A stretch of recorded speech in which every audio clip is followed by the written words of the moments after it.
Chapter 1042. Do you mean that the world is round? Tong Lan looked at him in surprise. She didn't expect him to react so quickly. The world was round, which contradicted most people's understanding. How is that possible? How can the world be round? Many people subconsciously refuted, even though the person in front of them was their dean. Saying that the world was round was too sensational. That's right, the world is a ball. Tong Lan shrugged her shoulders. Then, she looked at the other students contemptuously and said, "He is much smarter than all of you." His words made everyone choke to death. They wanted to scold him, but he was the dean of the academy. However, they couldn't agree with the conclusion that the world was round, not to mention that it was a ball. If it's a ball, why didn't we fall when we were standing on it? Someone questioned immediately. This ball has gravity. As mentioned just now, gravity is everywhere as one of the fundamental forces of this world. However, the greater the mass of an object, the greater the gravity. One of the fundamental forces of the world? What do you mean? Gravity, electromagnetic force, weak interaction force, strong interaction force. Of course, you won't understand, even if I explain. Tong Lan snorted softly. She hated doing useless things. She didn't like the people of the Yun Nation either. However, she also didn't like being questioned. Everyone thought that it would be thunder and lightning or time, but they couldn't understand the words that Tong Lan said at all. They only knew about gravity after Tong Lan explained it to them just now. "Dean, why did you say that the world is round?" Ma Hualong asked Ning Chongqing respectfully. He really respected Ning Chongqing. He was rejected by the Wangjing Academy back then and was filled with grief and indignation. If Ning Chongqing hadn't accepted him into the Shaojiang Academy, he didn't know what would have happened to him. He only knew that he was indebted to the dean. Ning Chongqing stroked his beard and said, "Someone had such a guess, or rather, many people had such a guess." He had always been non-committal about this guess and treated it as a joke. When he heard Tong Lan mention the mast and the dim moon, he immediately thought of it. There are still smart people, but unfortunately, they aren't you. Tong Lan really didn't have a good expression on her face. She was as cold as ice, and her words were always sarcastic, which made everyone extremely angry. When a ship goes out to sea, the last thing to disappear is the mast. When a ship returns, the first thing to appear is the mast. This proves one thing. The surface of the sea looks flat, but it is actually curved. It was the same for the red and yellow moons. When the dim moon appeared, the red moon blocked a part of the yellow moon. But what was the difference between the yellow moon and the one he usually saw? Not all. This is because after the sun sets, it will be on the other side of this world. The world will block a portion of the sunlight, so there will be a crescent moon. That's impossible. The dim moon is because the yellow moon's radiance was blocked by the red moon. Someone immediately refuted. Tong Lan seemed to be amused by these words. The ice and snow melted away, leaving a wide smile on her face. Yellow moon radiance? You probably don't even know what the moon is, do you? And how do you explain the curve of the sea? Although the crowd found it hard to answer, someone immediately shouted, "In the end, it's all just a guess. You don't have any concrete evidence, so you just treat it as a theory. No matter what, I don't believe that the world is round." Tong Lan frowned slightly. This bunch of stubborn fellows. How can the students of the Shaojiang Academy be so unreasonable? You don't have enough evidence. Just the curve of the sea can't explain everything. Chao Gui couldn't help but take a step forward. No matter what, he couldn't accept the other party belittling the academy. However, after he finished speaking, he turned to look at the crowd and said, "Let Miss Tong finish speaking. Where have all the years of studying gone?" Tong Lan rubbed her brows and said, "Like I said before, you don't know what the moon is. Do you think the moon can emit light? In fact, the moon is just a huge stone ball. Can a stone emit light? In the dark, if a stone is placed on the ground, can you see it? You can only see it when there is light. As for the specific reason, it involves the principle of light. However, if you think about it, you will understand.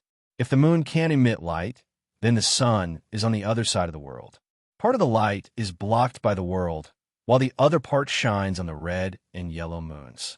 That's why you see the crescent moon. It's precisely because the world is round that you can see the crescent moon. Even so, maybe the world is like a plate and can't be considered round. Therefore, there is also the curve of the sea and the curve of the Earth's surface. Adding these 2 points can prove some things. Tong Lan explained frantically. Meanwhile, Yu and the rest of the people from the Jitai Academy had also arrived. What are you guys discussing? Yu asked curiously, telling them that the world is a ball. Tong Lan looked depressed. If she had known earlier, she wouldn't have said so much. In the end, so many things were involved. The world is round. These words caused many girls from the Jitai Academy to exclaim in surprise. You saw Tong Lan's embarrassed look and found it a little funny. Ignoring the people from the Jitai Academy, he said to Tong Lan, "Can't you just let them see the curve of the earth with their own eyes? In the sky, they can see the curve of the earth." The 2 academy students were immediately attracted by this sentence. You mean they can go to the sky? How do they go up? What does the sky look like? Let me help you ask. Borrow old Lee's hot air balloon, and he can take you to the sky. Yu smiled at everyone. That's his lifeblood. Tong Lan snorted. He's not that stingy. Also, don't forget that we are researching airplanes. That kind of hot air balloon has already been eliminated. Yu patted Tong Lan's arm and said. At the side, the people from the Xiaojiang Academy were still telling the people from the Jitai Academy about the world as a ball matter. After all, there were many girls from the Jitai Academy, and they all had an intellectual aura about them. This inevitably made the students from the other academies a little enthusiastic. Yu turned his head to take a look, stood beside Tong Lan, and said, I heard that there will be a lecture in the next few days. All the academies will send people to give lectures. Yagüe didn't say anything to us, but we can talk about the world being round. I'm afraid those people will explode again. Tong Lan snorted. She already found it troublesome to deal with a few dozen people, let alone a few hundred. Do you think they won't tell the students from the other academies when they return? Yu laughed. Although he wasn't as exquisite as Tong Lan, he was still superior. There were no ugly girls in the aboriginals. When the people on the other side were almost done and finally quietened down, Tong Lan said expressionlessly, Go back and ask if you could take a look at the sky. There's no point talking about this topic now. Today's tour isn't over yet. Let's go. Other than the academies, there were various laboratories and workshops. These laboratories were different from the chemistry laboratories that were used to teach students about chemical reactions. The laboratories at the back were all places where new technology was being developed. Although the most advanced technology was in the laboratory on Mount Termination, where there were hundreds of scholars and dozens of Sword Masters that Rinpoche had kidnapped from Earth, the things that the laboratories in the academy were researching weren't simple either. For example, airplanes. The progress of airplanes in Mount Termination, including the engine and other technical reserves, as well as the overall design of airplanes, had roughly reached the level of World War II. However, the students in the academy were also researching their own airplanes. Of course, the engine blueprints were provided by the laboratory on Mount Termination. Even so, the things that these students accomplished were enough to put most people to shame. Baidu search 081 Chinese network yen. Yen. Chapter 1043. The current Black Bamboo Academy was no longer as shabby as it used to be. Over the past 7 or 8 years, it had expanded almost every year, and its area had expanded by more than 10 times. The artificial lake in the backyard had long become the front yard. The Black Bamboo Forest, which gave the academy its name, had now become a part of the academy's scenery. After passing the artificial lake, there was a piece of flat land, followed by many classrooms, and then the Black Bamboo Forest. After passing through the artificial lake, there were workshops for blacksmiths, carpenters, pottery, and a small glass workshop. Although there were only 4 workshops, the area was very large, much larger than the previous classrooms and the artificial lake. The students of other academies had never built workshops in the academy. After all, these industries had nothing to do with the academy. However, this was the specialty of the Black Bamboo Academy. The students were responsible for designing, thinking, and even assembling while the craftsmen were responsible for turning some of their ideas into reality. Nowadays, there weren't many students here, but the workshops weren't idle either. Clanging sounds were nonstop, sparks were flying in the blacksmith workshop, and sawdust was flying in the carpenter workshop. We have an idea for these workshops. After designing the blueprints and measurements, we will hand them over to them to make the actual products. Sometimes they can't understand, so we have to help them make the products on spot. Tong Lan pointed at the workshops on both sides as she walked quickly. Although she didn't want to pay attention to the students, they didn't let her off and kept asking questions along the way. Ning Chongqing, in particular, was extremely interested in the courses in the academy, even though he didn't comment on it. He discovered a problem. The things in the Black Bamboo Academy were completely different from the other academies. The students of the other academies only had to study, but the students of the Black Bamboo Academy had to do many other things besides studying. You will know in a while. Tong Lan was too lazy to explain further. She brought everyone to the experimental area. Everyone looked up and saw a row of brick buildings that were similar to the classrooms in front of them. On both sides, there were several huge storehouses. They didn't look special from the outside. "This is the laboratory," Tong Lan said as they walked. Everyone immediately knew that this was the main point. What are they doing here? Experimenting and designing some new things. Tong Lan led everyone past the laboratories and saw that they were full of cabinets and tables, and there were many papers scattered on them. "Can I take a look?" Ning Chongqing asked. "You can only look and not touch. Don't mess up the things inside," Tong Lan said expressionlessly. Ning Chongqing nodded, walked in, and went straight to the stack of papers scattered on the table. He saw that they were all blueprints of unknown objects, and they were all labeled with detailed sizes. However, he did see a few relatively complete designs, or rather, imaginative designs. There was a complete picture on it. The objects in the picture had the body of a flying insect or a bird, and there were words that he could not understand next to them. Lifting his head and looking around, he saw huge shelves filled with dossiers. On the table by the window, there were a few wooden models, which were the items on the scrolls. "What is this?" Tong Lan crossed her arms and leaned against the door. She looked at everyone walking around and replied expressionlessly, "A plane with a passenger. It can carry people? Fly into the sky." Ning Chongqing was extremely interested. No matter which world you are in, flying freely in the sky is one of the dreams of mankind. "Of course. Where is it? Have you made it? I'm very surprised. The things in your academy have really broadened my horizons." The old man smiled and praised them. If it was someone else who said that they could fly into the sky, he might not believe it. However, in this academy led by Zhao Prince Consort, it might become a reality. After all, they could make calls from thousands of miles away. There was even a telephone in the Shaojiang Academy, which was installed by a graduate of the academy. "It's in the warehouse," Tong Lan said casually. "It's not difficult to fly into the sky." The others were speechless. What big tone. Furthermore, why was the Black Bamboo Academy doing things that seemed like a fantasy to others? What was the world like a ball? What was a plane that could carry people into the sky? For this world, the Black Bamboo Academy was way ahead of its time.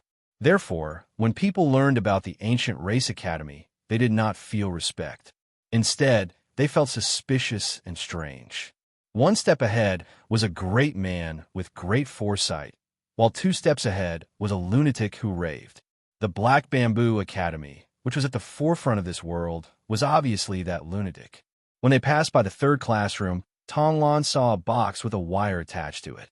She rolled her eyes, and her face finally showed some expression. The corners of her mouth curled up as if she had thought of something fun. "Do you want me to take a photo for you?" "Photo?" Everyone was puzzled. Tong Lan took out a stack of hard and smooth paper from a table and showed it to everyone. "This is it." Everyone saw that there were pictures on the paper. There were trees, houses, purple bamboo forests, and a small lake. Almost all the scenes that they had seen in the academy appeared on the paper. Moreover, unlike paintings, the images on the paper seemed to contain scenes from reality. Other than the color being black and white, it was almost the same as reality. "What is this?" Everyone was surprised. Photo paper? or rather, photo paper, can record everything in reality. It won't change even after 10 or 100 years. Tong Lan tried her best to look serious, but her expression was slightly strange. Anyone who was familiar with her would immediately know that she was up to no good. Although she was always very arrogant, Tong Lan was also an 18-year-old girl. She was lively and quick-witted, but only people who were familiar with her would see this side of her. What are these? Thank you. Ning Chanqing stroked his beard and smiled. He really wanted to see what he would look like in the so-called photo. Okay, stand properly. I'll get ready. Tong Lan took out the box. She pointed the camera at everyone and connected it to the wires. She looked up at everyone who had stood properly according to her instructions and pressed the shutter. Click. After taking 3 photos in a row, Tong Lan nodded in satisfaction. Done. She then took out a photo from behind her. On it was a picture of a student from the academy with 6 arms. He looked very lifelike. This will be the effect after the image is taken. Everyone exclaimed. It's just like the real thing. Of course it's real. His soul has been captured in here. As long as this photo is torn, he will die. Tong Lan finally revealed her fangs. She had an undisguised smile on her face, as if she had finally succeeded. It was exactly the same as the negative characters in the comics. She had learned it from them. In an instant, everyone was stunned. They felt as if a basin of ice water had been poured over their heads. Here are your thoughts. Many of the Academy's scholars were stunned for a moment before their expressions changed drastically. That's right. Why do you think this thing is the same as the real thing? Because it's the real thing. After this soul-capturing camera takes a photo, your soul will be captured in it. Tong Lan felt very carefree when she saw everyone's expression turn into one of horror. In the future, if Yagwei asked you to go west, you can't go east. If he asked you to catch a dog, you can't catch a chicken. Otherwise, as long as the photo is torn, your soul will fly away and scatter. Who is Yagwei? Zhao Prince Consort. He is an evil spirit in human skin. Otherwise, why do you think we always talk about Yagwei? This time, everyone was even more frightened. Demonis, why did you do such a thing? Many people's faces turned green. Tong Lan felt that she should find a place to laugh again. She laughed heartily in her heart. Idiots. However, there were a few people who didn't have much of a change in their expressions. Ning Chanqing even laughed. This young lady was rather interesting. He didn't believe that the soul would be captured on the photo. Humans had souls. Did those trees and stones have souls as well? Furthermore, if that was the case, why did she say it now? Did she trick them here just to take a photo? Why go through so much trouble? Tong Lan's thoughts turned extremely fast. Do you think that trees and stones don't have souls? Everything in the world has souls. As Tong Lan spoke, the photo was an image of a wall. Tong Lan tore the photo a little and revealed a strange smile to everyone. As long as I tear the photo, everyone stared intently at her hands. Many of them broke out in cold sweat. Boom! Suddenly, a loud sound erupted nearby. Gravel flew everywhere. Although it wasn't far away, it was separated by a courtyard. Tong Lan was also startled by this loud sound.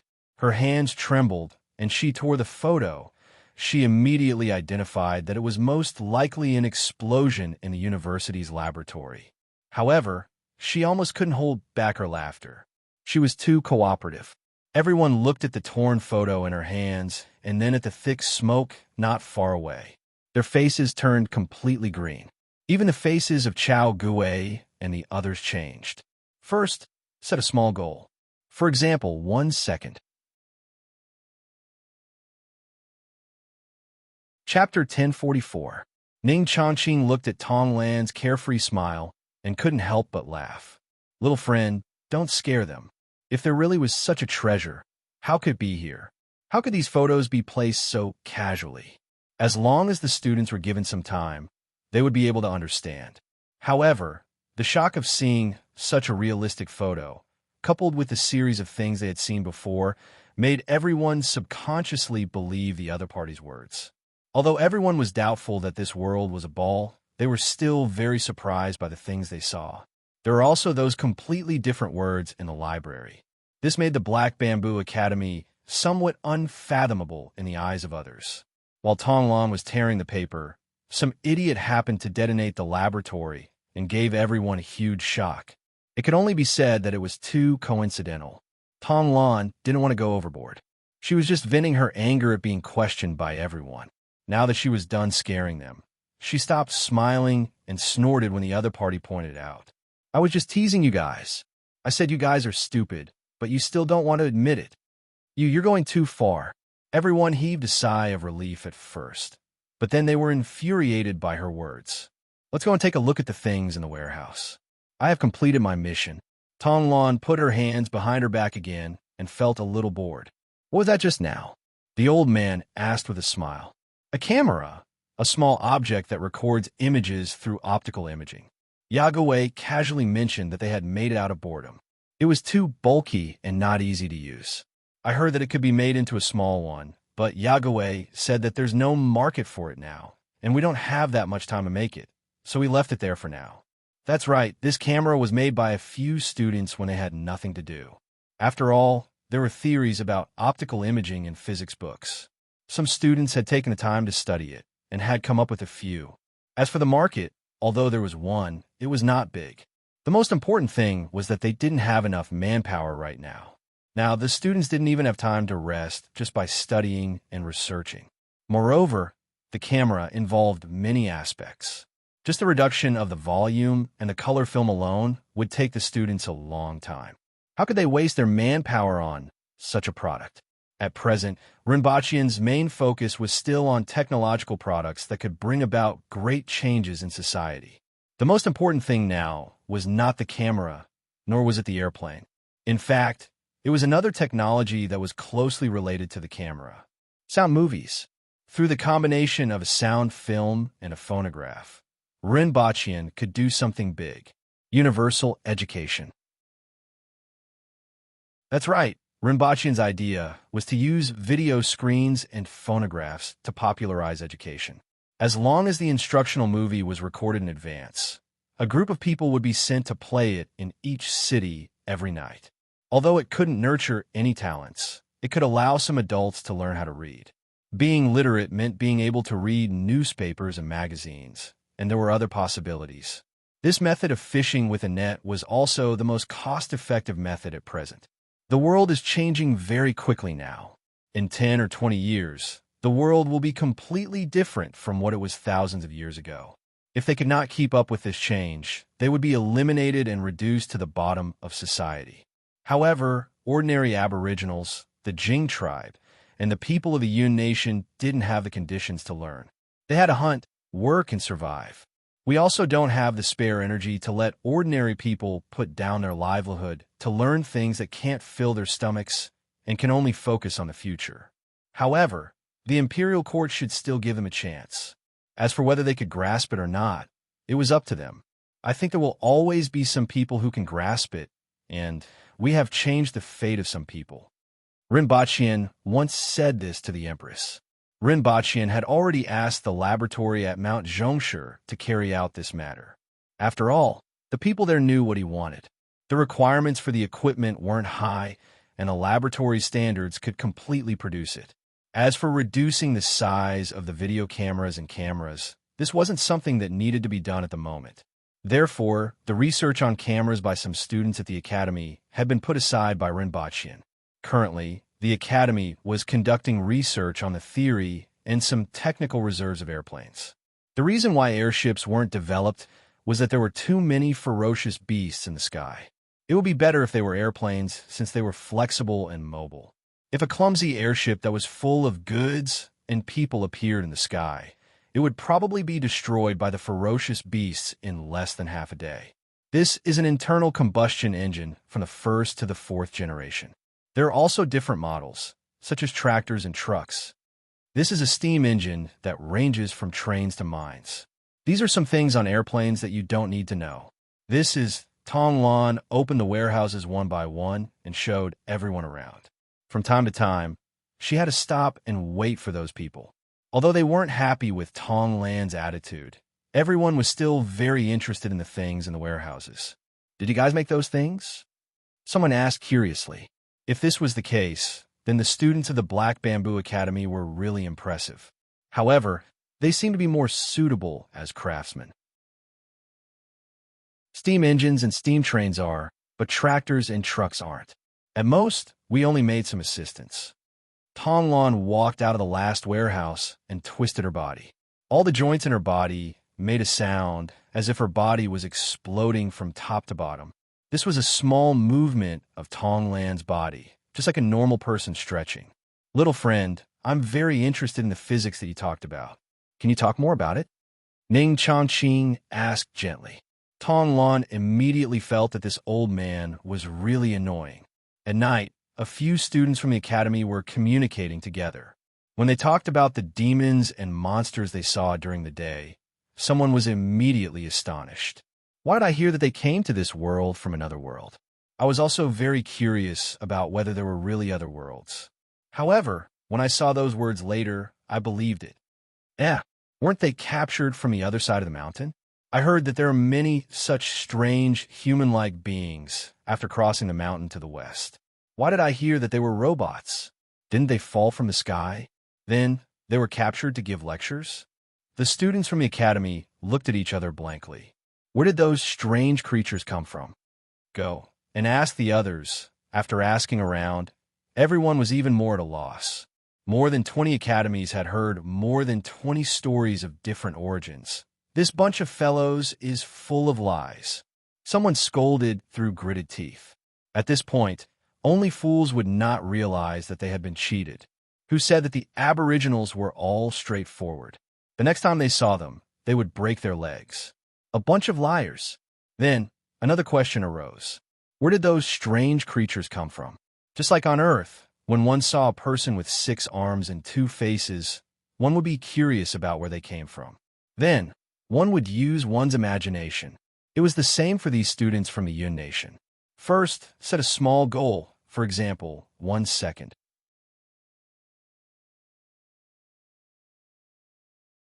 Chapter 1045. I wish everyone a happy new year. May we grow old together and live happily ever after. Wrong. We are all a bunch of single dogs. Happy New Year instead. Academic progress. Abundant financial resources. Good health. Everything goes according to plan. The pretty boy of the Empress's family. Happy New Year currently typing. Please wait a moment. After the content has been updated, please refresh the page to receive the latest update.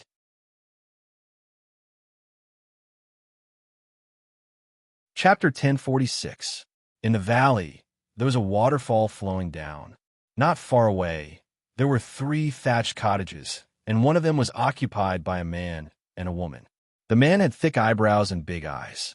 Although he was wearing coarse clothes, he was full of heroic spirit. The woman had a graceful figure and a beautiful appearance. Her hands were sewing and patching. From time to time, she would raise her head to look at the man who was doing carpentry work not far away. Her eyes were filled with gentleness. A loud and clear eagle cry rang out from the sky, causing the 2 people below to stop what they were doing. Roer, get ready. We have guests. The man laughed loudly. The woman, who was called Roer, was just like her name. Every move she made was filled with gentleness. She gave off the feeling that she was a delicate flower that needed to be taken care of. Hearing these words, he first looked at the entrance of the valley, only to see a figure stepping on the branches of the trees, moving up and down as he approached. After taking a look, he turned around to boil water. Brother Fonga, sister-in-law. The newcomer was a thin man wearing a fur coat. He somersaulted a few times in the air and landed in front of the thatched hut. He greeted the 2 of them. So it's Brother Yang. It must have been a cold journey. The valiant man was called Yi Fonga. His name was free and easy, and so was his personality. Elder Brother's place is still the best. It's snowing heavily outside, and this place is like spring all year round. The mountain path is also difficult, and there are no outsiders to disturb us. The person who came flung his fur coat to the side and sighed in admiration. If you like it, then stay for a few more days. We can drink and chat merrily. Yifonga laughed heartily. The newcomer also laughed, but there was a hint of malice in his laughter. Yi Fangge immediately sensed the hidden meaning in his expression. The smile on his face didn't fade as he asked, "What happened? Do you have tea? I really missed the taste of your 2 tea trees." "It's still burning," the woman said with a smile from nearby. "Have a seat first." Yi Fangge invited him to sit down. A moment later, the tea was served.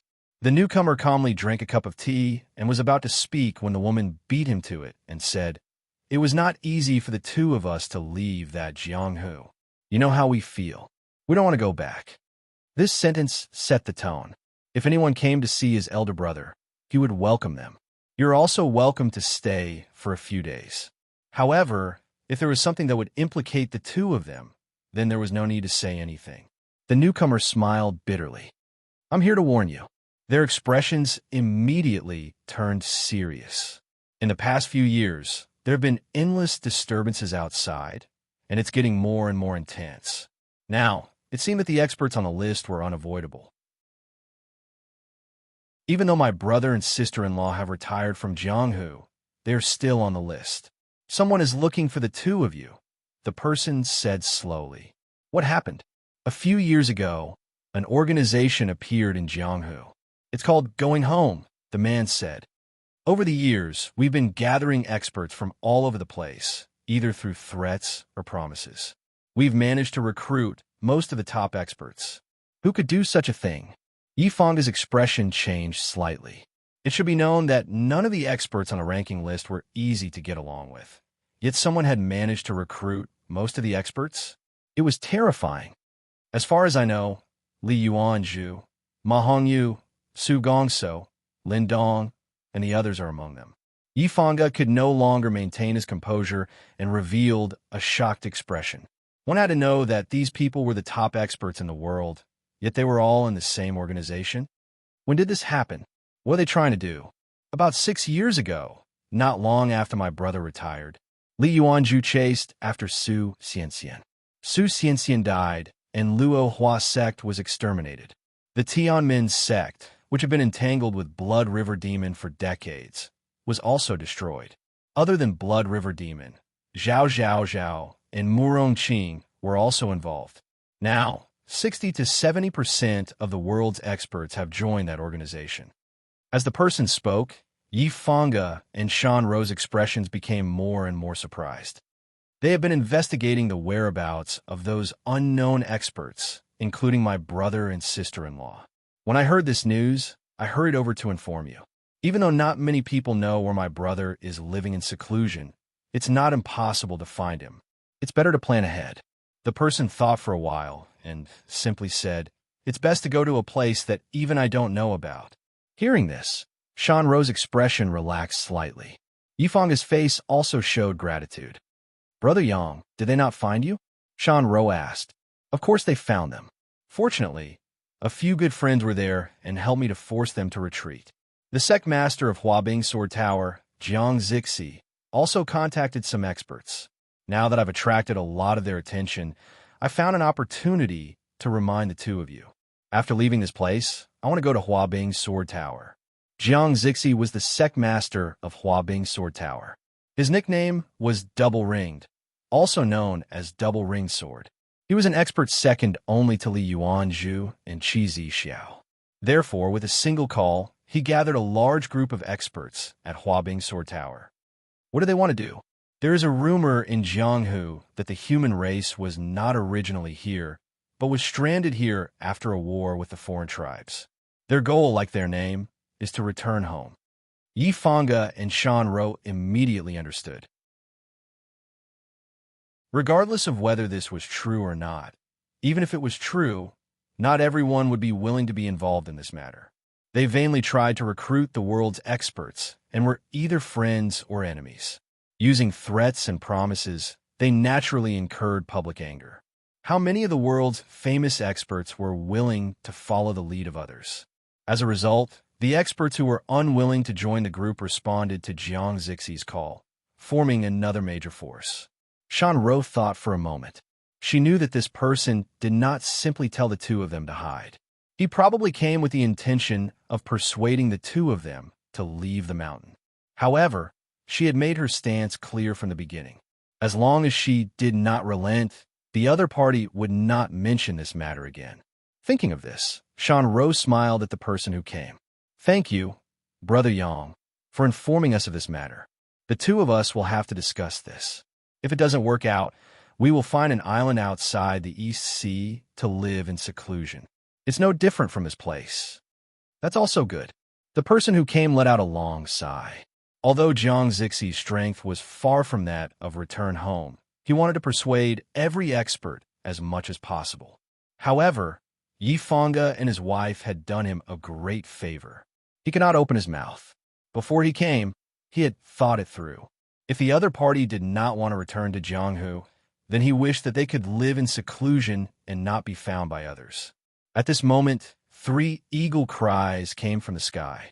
Yi Fangge and Shan Ro's expressions changed. Looking up, they saw a figure stepping on the tip of a tree and arriving before them. The person who came was wearing a purple Taoist robe. She had a black crown on her head and 5 cloud-light shoes on her feet. Her eyebrows were like crescent moons, and her skin was fair. She had an otherworldly aura and looked like a fairy that had descended from the heavens. Jinshan King Yi Fangge, Water Envoy Shan Ro, and Lord Jinru Yangon. This poor Taoist Li Yuanju greets you. The 3 people's expressions changed drastically. "How did you know about this place?" "Thank you, Lord Jinru, for leading the way." Li Yuanju chuckled. Yangon's expression turned ashen. Jingyang Street, Imperial Bakery. A figure jumped out of the bakery. Bystanders could only see a faint shadow before the figure disappeared. A young girl slowly walked out of the bakery with an inexplicable smile on her face. Fiddling with a remote control in her hand, she pressed a button. Boom! The bag in the hands of the fleeing figure in the distance suddenly exploded. Lin Xiaola's eyes were squinting from her smile, but she was alarmed at the moment of the explosion. She let go of the bag and grabbed the air with both hands. Then, she stood there in a daze, looking at the many fragmented milk candies and the holes in her clothes with an aggrieved look on her face. She rolled her eyes a few times, turned around, and ran to the vicinity of the Tong residence to lie in ambush. When Tong Lan heard the explosion in the distance, she revealed a satisfied smile. "Who asked you to snatch my candy? 3 times a month. Do you really think I'm made of clay? Although I can't beat you, technology is power." "Miss Tong." Tong Lan looked in the direction of the voice and saw a scholar jumping and waving at her. He was from the Shaojiang Academy. Tong Lan returned to the bakery and bought a few more bags of candy. When she went out, she bumped into the scholar who was coming in. She ignored him and disappeared into the crowd. However, the moment she returned to the Tong residence, she felt a gust of wind blow by her side.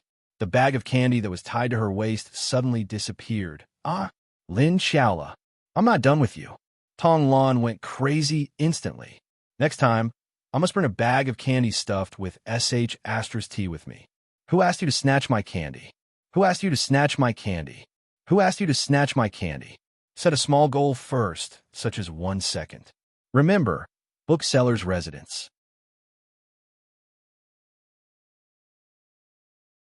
Chapter 1047. Why? Yi Fangge looked miserable. Not far from him, Shan Ro was lying on the ground. There were no injuries on the surface, and her chest was heaving up and down. Her life was not in danger, but she had lost consciousness. As for Yangon, his face was deathly pale. He tried to stand up, but was powerless. This is a serious matter. If anything goes wrong, the entire human race will perish without a burial ground. If we don't do something like this, there will be too many people watching from the sidelines. Our power is too weak. This is the only way. Everyone is like this. If you're not a friend or an enemy, there is no other way. It is unreasonable. If you become an enemy, you must die. All 4 of you must die. Li Yuanju spoke in a flat tone. There was no sadness or other emotions in her eyes. It was as if the 3 people in front of her were like grass that could not cause any ripples in her heart. Yi Fangge's face changed. He turned his head to look at Shan Ro. If he had heard such news in the past, he would have been overjoyed. But now his heart was filled with endless sorrow. Turning his head to look at Li Yuanju, Yi Fangge said in an extremely complicated tone, It is hard to imagine that you are Li Yuanju. This is the road ahead of us. No one can escape. Li Yuanju looked at him without avoiding his gaze. I may feel guilty towards you, but I have a clear conscience towards a greater good. It is your greater good, Yangon said angrily. You do not understand. Li Yuanju shook her head slightly. In the future, you will know that when the nest is overturned, no eggs will remain intact. Now, give me an answer. Li Yuanju said no more. She lowered her eyelids and waited for the other party's reply. The wooden sword in her hand had disappeared. Her hands were hanging by her side. Her fingers were like bamboo shoots, and her wrists were like white lotus roots. There was no trace of blood, but a pair of murderous hands. Yifeng said helplessly, I promise you that I can work for you. Shanro, let her go. There is not much to do, and it is not difficult. It is for us and for yourself. As for Shanro, you cannot let her go. If you join us, you will be one of us. There is still a long way to go before the war. Both of you can watch your children grow up. When the time comes, you will know what to do, even without my reminder. Li Yuanju said plainly. Yifeng gritted his teeth and laughed bitterly. What else can I do? The two of us will join you. That's great. I don't like to kill people. Li Yuanju nodded and looked at Yangon. What about you? You have wreaked havoc in the world. You will definitely suffer the wrath of the heavens. Yangon cursed. The heavens don't care about worldly affairs. Otherwise, how could the human race have fallen to such a state? All 319 people in your Jui manor are in your hands, Li Yuanju said faintly. Despicable. Yangon cursed angrily. He really couldn't believe that the dignified second in the world, who used to claim that she would never kill anyone, would actually threaten him with the entire morgue. Li Yuanju's eyelids continued to droop as if she was looking at weeds on the ground, but her aura was firmly locked onto him. Look at this grass. It withers in the winter and revives in the spring. No matter what is above it, be it soil or rocks, it has to push its way out. It's the same for us. It's not just my life, so there's nothing we can do even if we use despicable means. Yangon turned his head to look at Yifeng. Take care, elder brother. As soon as he finished speaking, before Yifeng could stop him, Yangon committed suicide. Why didn't you stop him? Yifeng glared angrily. Since he wanted to die, why should I stop him? Li Yuanju replied in an emotionless tone. Half a day later, Li Yuanju left the valley and went outside. She didn't mention the 319 people in Jui Manor again, as Yangon had intended. Chao Gui sat in the bookstore, feeling a little curious. There was a floor-to-ceiling window next to him, and the sunlight shone directly in, making his body hurt. There were a few ice buckets in the bookstore, but they emitted traces of cool air, making him feel extremely comfortable. This was the first time he saw a bookstore that allowed people to sit down and read books slowly. In bookstores in the Yun Nation, if one didn't buy a book, they would chase them out. Not only were there tables and chairs, but there were also ice buckets and even free ice water. One bowl of it would make one's heart feel cold and extremely comfortable. Chao Gui flipped through the book in front of him. It was different from the one in Black Bamboo Academy, as it was written in Great Xia's language. This was the best-selling book here. After flipping through it for a while, Chao Gui began to feel a little uneasy. He crossed his legs as if he was hiding something, but the book in his hands was getting more and more difficult to put down.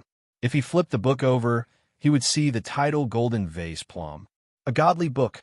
After reading for more than an hour, Chao Gui closed the book and sat there in a daze for a moment. Then, he paid for it and stuffed it into his pocket. After that, he went to some shops and saw some attractive items. For example, a flashlight could emit strong light when the switch was turned on. Furthermore, it could illuminate very far. It was compact and easy to carry, and it was much better than a lantern. However, this flashlight didn't sell well in Lawn City. He had seen the night in Lawn City. There were streetlights everywhere, and there were very few dark places. Naturally, he didn't need this item. However, he liked it very much and bought 2 flashlights and a few batteries, spending more than 1 tael of silver. After walking around for a while, he saw aborigines selling all kinds of strange things in the mountains on the street. He also saw a few people gathering together to smoke a poisonous scorpion with an intoxicated look on their faces. Finally, he saw a restaurant with the words Shanghai written on it and immediately walked in. The student from the Salt Dao Academy still owed him a drink, but since he had seen it now, he might as well go in and sit for a while. Many people noticed him as soon as he entered. After all, most of the people here were the descendants of Aboriginal officials, and the merchants from the Yun Nation didn't come here. However, it wasn't a secret that many scholars from the Yun Nation came to Black Bamboo Academy. These descendants of officials were well informed, so no one went to find trouble with him. They allowed him to find a table in the corner, sit down, and chat happily. Chao Guwei ordered a pot of wine and a plate of meat. He sat there and listened to the conversations of others. After listening for a long time, he heard a lot of things, which made him feel that this trip was worthwhile. However, not long after, he saw a little girl who looked like she was carved with jade poking her head in and sneakily looking around. Then, she jumped in and punched the waiter in the eye. Although he was a waiter, he wasn't easy to deal with. After being punched for no reason, he waved his big fist and was about to retaliate. However, when he saw who it was, he immediately let out an ouch. "Were you the one who snitched the last time?" Honeysuckle was furious. She grabbed the waiter's collar and punched his eye a few times. The surrounding people recognized this little girl and immediately burst into laughter. "Little princess, are you here to drink again?" "Ouch, little ancestor, those two have spoken. How could we dare to let you drink here?"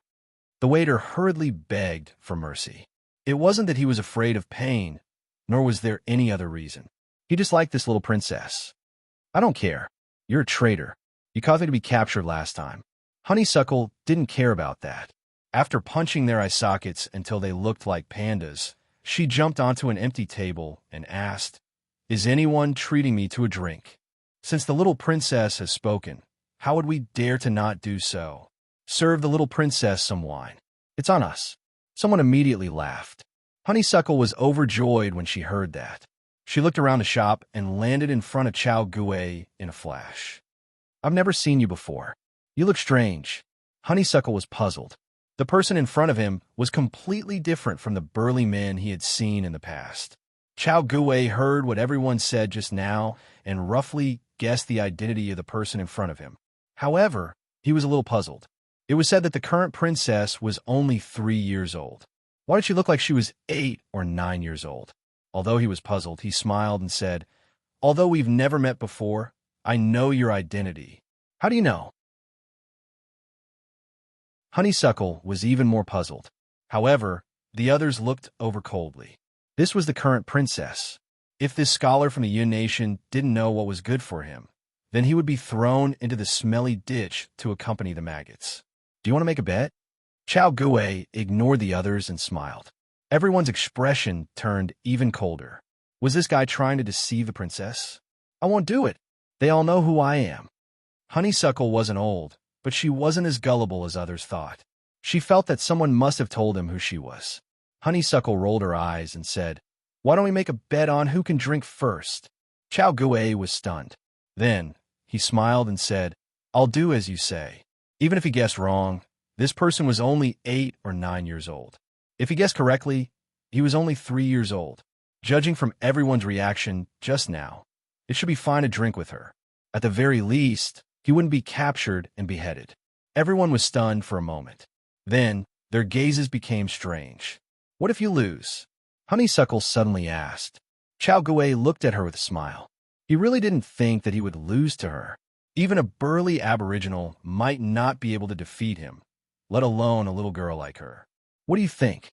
Chao Guwei teased her. "Call me Dad." Honeysuckle immediately stood on the stool and announced loudly, "What? Call me Dad." Honeysuckle pointed at herself and couldn't hide the excitement on her face. Baidu search 881 Chinese website yen. No advertising words.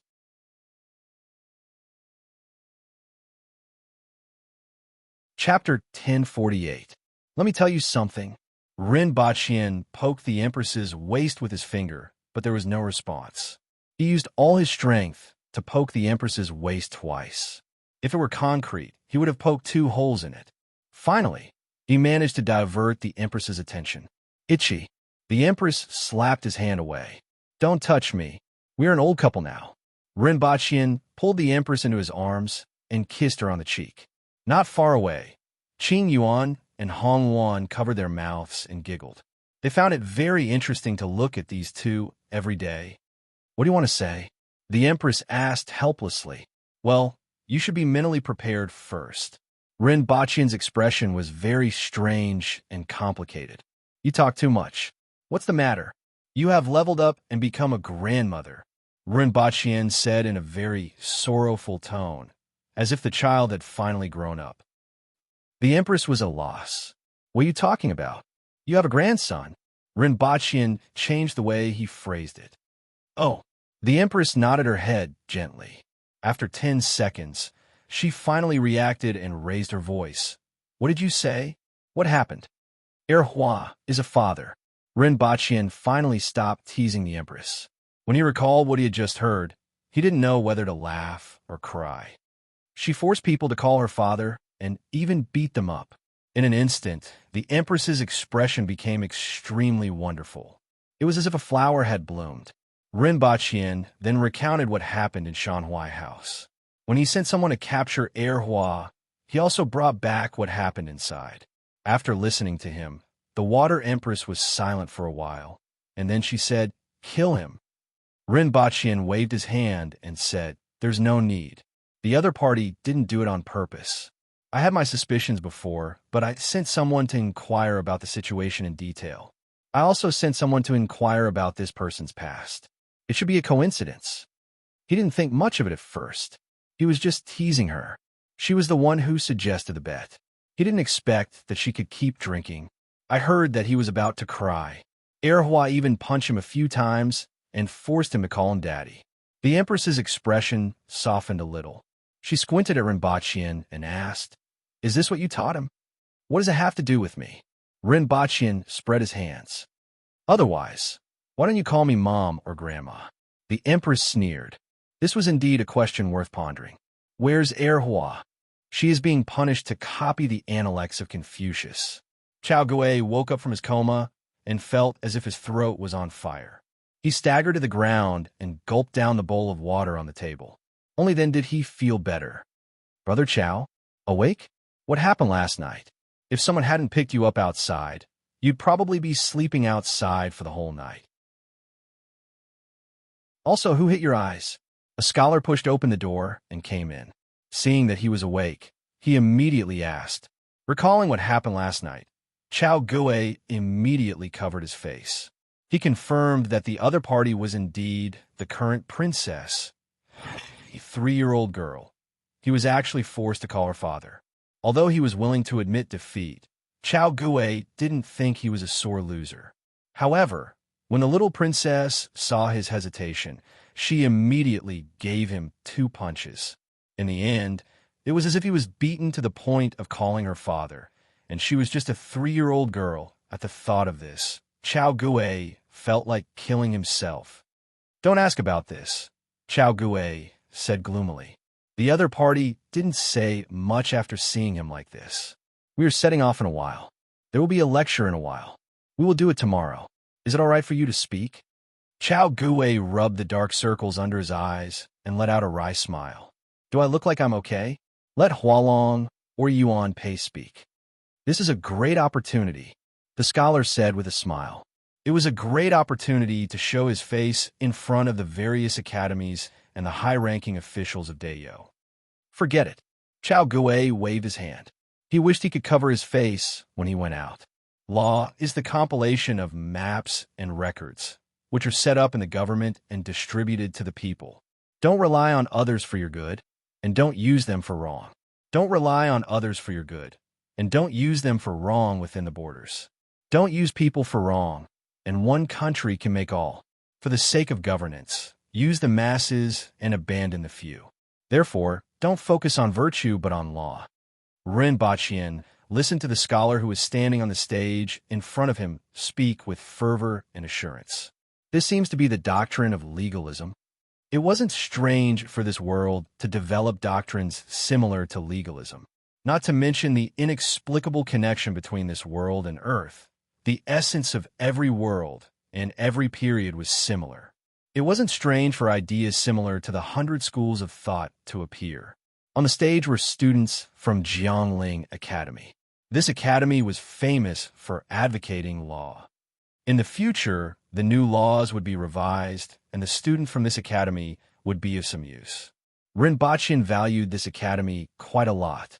Although the laws on Earth were more complete, each period had its own characteristics, and the laws on Earth might not be suitable for this world. Currently, his Black Bamboo Academy was focusing all its energy on promoting technology and naturally didn't have the time to care about other aspects. These academies could be used as a supplement. This was also the reason why he invited so many academies this time. The world doesn't have a finger, and nothing can be called a thing. If it doesn't point to the world, then what can it be called a finger? If it points to what the world doesn't have, then what can it be called a finger? If it points to what the world doesn't have, then it can't be. These were students from Zhouwu Academy and were known for their eloquence. They advocated emphasizing the relationship between name and reality, which was essentially a form of logic. Unfortunately, they were debating philosophical issues that had nothing to do with politics. The biggest characteristic of the students of this academy was sophistry, but their biggest weakness was that they only knew how to use sophistry. They didn't have the means to maneuver and weren't good at lobbying like the school of vertical and horizontal. As a result, although this academy was famous in the Yun Nation, it was famous for sophistry and didn't have much influence. In fact, it had been declining over the years. Most of the students from Jitai Academy were women, and their expertise in theory caught Rinpoche's attention. They were good at collecting all kinds of gossip, big and small news, and compiling them into a compilation. At the same time, they were also good at compiling ballads that were spread among the people. Although their status wasn't high, they were very useful. Whether it was in court or in business, there were opportunities for them to show their skills. According to Rinpoche, they could guide the opinions of the people, collect information at the same time, and create a favorable market orientation. As a result, the women from Jitai Academy were quite useful, especially for those merchants or families. If they married a woman from Jitai Academy, she would be of great use in many places. Shaojiang Academy was good at economics and advocated, when the country is rich, people from afar will come. When the land is established, the people will stay. When the granaries are full, they will know etiquette. When they have enough food and clothing, they will know honor and disgrace. At the same time, they were proficient in mathematics.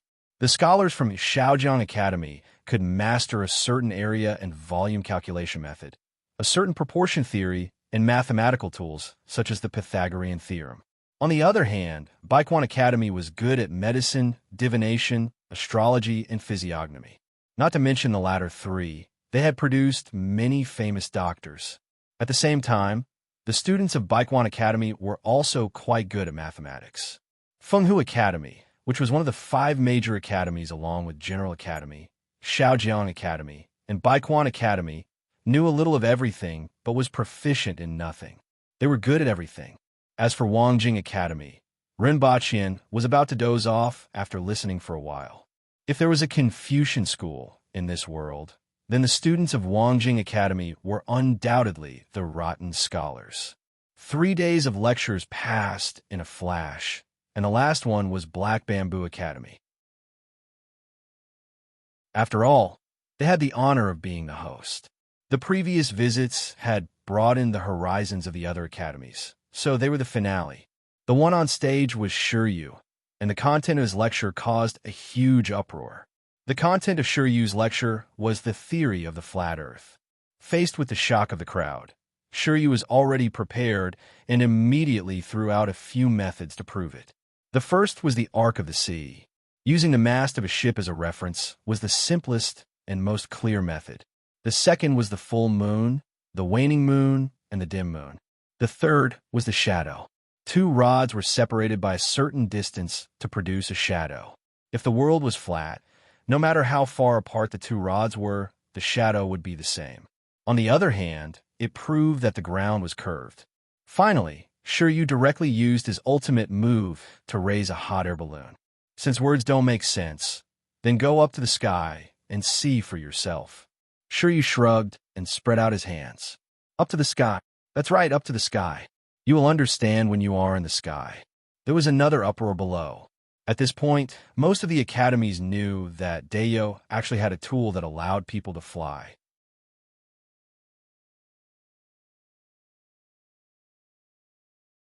Chapter 1049. Hot air balloons weren't a big deal for the first few batches of students at Black Bamboo Academy, but the students in the last 2 years hadn't seen them much. There were too many ferocious beasts in the sky. Unlike on Earth, where there were mostly small birds, and golden eagles with wingspans of 2 meters were rare. Giant beasts with wingspans of more than 10 meters were often seen in the sky of this world. They were at the man-wheel level and could reach the Earth wheel level. Such a sky was extremely dangerous for most people. Only spirit wheel experts had the ability to protect themselves in the sky. Therefore, Rinpoche wasn't prepared to promote hot air balloons in this world. After making hot air balloons for Li Fu, the other 2 hot air balloons in the academy were made by Li Fu. Even the last few batches of students hadn't seen them before, let alone the people of the Yun Nation. It was already the morning of the next day, and everyone was eagerly watching the students of Black Bamboo Academy prepare the hot air balloons outside the city. The weather was beautiful. Although the sun was blazing, there wasn't much wind. After 2 hours, the hot air balloon was ready, the brazier below the hot air balloon was lit, and a few students were chosen to go up. The others looked around enviously. As time passed, the hot air balloon gradually expanded. It's up, it's up. Everyone stared at the hot air balloon as it gradually left the ground until the rope below it snapped straight. Senior, thank you for your trouble. Rinpoche greeted Li Fu. When is your daughter going to learn martial arts from me? Li Fu squatted down and looked at the hot air balloon and then at Rinpoche. I can't forget. How old is she? 3 years old. Rinpoche raised 3 fingers to emphasize. How does she look like she's 3 years old?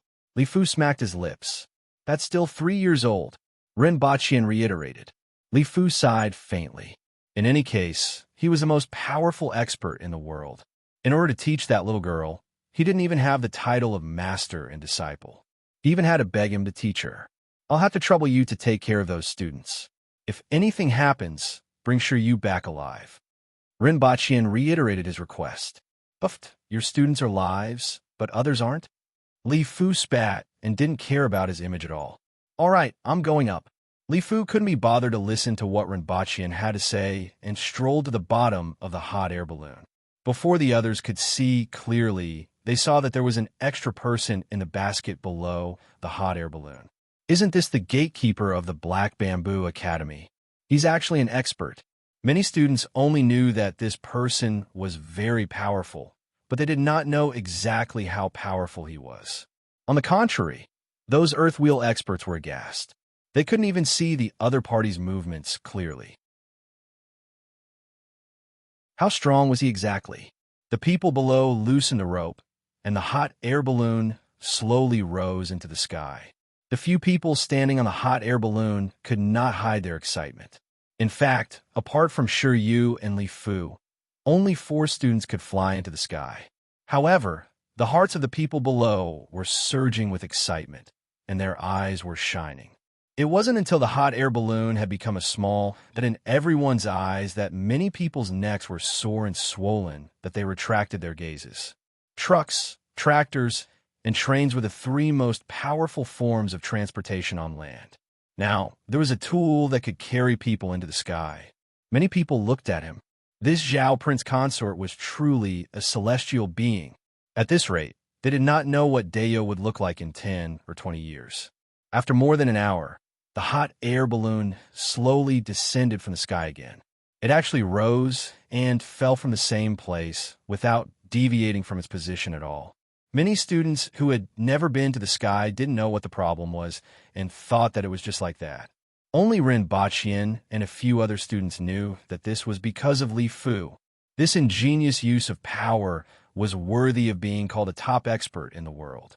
Brother Jihua, how do you feel? How does it feel to look from the sky? Can you see the celestial palace? As soon as everyone came down, they were immediately surrounded by people. One of them was Su Jihua from the Jiangling Academy. Wait, wretch. Su Jihua's face turned pale, and he quickly raised his hand to stop the crowd from approaching. He couldn't hold it in any longer and vomited on the spot. As the second group of people rose into the sky in the hot air balloon, the few people who had finally recovered began to answer the questions of the others. Naturally, there was no celestial palace. Looking down from the sky was similar to looking down from the top of a mountain. Cold. They had always thought that the higher they went, the closer they were to the sun, and the hotter it would be. They didn't expect that the higher they went, the colder it would be. Most importantly, there was another problem. Su Jihua had a complicated look on his face as he said, "The earth is indeed curved." Su Jihua didn't say that the earth was round, but that it was curved. However, this was enough to explain some problems. The higher they went, the further away the horizon was. Although it could be seen from the mountains, it wasn't as visually impactful as the horizon getting further and further away as they went up in the hot air balloon. No matter how much they didn't want to admit it, they had to admit that the earth was indeed curved. The question was the earth a circle or a semicircle? No matter how much they struggled with this point, at least Shiryu and the others had achieved their goal.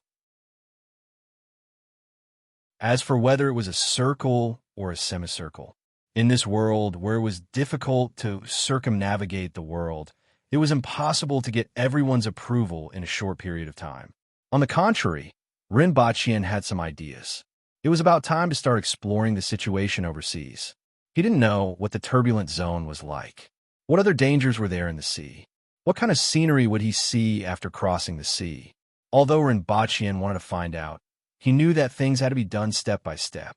He had to settle this group of students first, then try to collect as much information as possible about the sea, and then design and build ships. Rinpoche pondered his ideas as he returned to the city. The hot air balloon's ascent outside the city hadn't ended yet. According to the plan, there were still 2 more groups of people, but he didn't have that much time to wait. Not long after he entered the city, someone caught up from behind and asked to see Rinpoche. Students from Wangjing Academy? Rinpoche wasn't very interested after hearing who it was. He wasn't interested in this academy at all. However, he could give the other party a chance and listen to what he had to say. Rinpoche found a restaurant, ordered people to clear the second floor, and sat at a table to wait for the guards to bring the person up. Chang Lu greets Your Highness. The person who came was a young man in his 20s. The deepest impression that Rinpoche had was his pair of eyes that were like reptiles, emitting a gloomy aura. Although he stood respectfully in front of Rinpoche, he was like a venomous snake that could bite him at any time. If you have anything to say, say it. Rinpoche didn't let the other party sit down. Instead, he poured himself a cup of tea, took a sip, and said faintly, Your Highness, Wangjing Academy is rotten to the core. Chang Lu's words made Rinpoche slightly interested. Continue. Seeing that he was interested, Chang Lu's confidence was boosted, and she felt that this trip was a success. As Chang Lu explained, Rinpoche gradually understood the other party's intentions. Although Chang Lu's first sentence made Rinpoche a little interested, the rest of the content was lackluster. It was nothing more than Wangjing Academy being controlled by a group of old teachers, and it exuded a rotten smell from top to bottom. Although it was still the head of the 5 major academies in name, its reputation was declining day by day. Chang Lu's uncle was the mountain chief of Wangjing Academy, below the dean and above the ordinary teachers. This time, he didn't send these students to compete with the other academies, but to let Rinpoche understand the current situation of the academy. He wanted to use Rinpoche's leadership to implement reforms, sweep away those rotten old fellows, and correct the style of learning. Simply put, he wanted to use Rinpoche's hands to seize power. No need to say more. Rinpoche waved his hand and didn't even bother to listen to the other party's report. The other party was relying on the reputation of one of the 5 major academies and felt that he would care about this academy. Previously, he had already learned about the various academies, such as Shaojiang Academy and Jiangling Academy, which were indeed useful and worthy of the title of the 5 major academies. However, what they learned in Wangjing Academy was suitable for the Yun Nation's written examinations, but it was no longer suitable for this fast-developing era. 5 major academies? Forget it. Although those old fellows in the academy exuded a rotten smell, Chang Lu's uncle wasn't a good person either. He actually wanted to use Ren Baqian to seize power, and he even sent these 7 students. If it weren't for these 7 people, Ren Baqian would at most ignore them and let them gradually fall behind this era before finally being buried in the dust. However, after looking at the examination papers of these students, Ren Baqian had already made up his mind. This academy, which was hostile to the aboriginals, had no value at all. The reputation of the 5 major academies was worthless in front of him. It's time for Wangjing Academy to become history. There will be no such academy in the future. Ren Baqian got up and left after saying this. He didn't even have the mood to listen to what the other party had to say. He felt that his time had been wasted. Since there was an empty spot in the 5 major academies, it was better to use Jitai Academy. As for the people from Wangjing Academy and the scholars who had graduated from that academy, how would they react? Ren Baqian didn't care at all. If they dared to cause trouble, he would behead them. By limiting the scope to Wangjing Academy, the other scholars would certainly have some reaction, but it could also be limited to a certain range. It was better than keeping a group of writers who were hostile to the imperial court. Chang Lu was stunned and flustered. Your Highness! However, before he could chase after them, he was blocked by the guards. First, set a small goal, such as 1 second. Remember, Scholar House.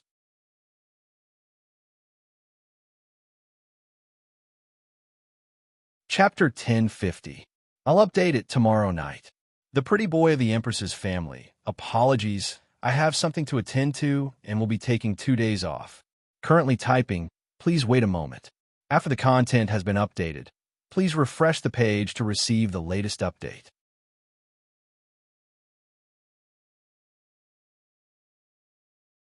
Chapter 1051. Chang Lu was in disbelief. He didn't expect Ren Baqian to ban Wangjing Academy. Wangjing Academy had a history of hundreds of years. Even though it wasn't as powerful as it used to be, it still had a huge influence in the Yun Nation.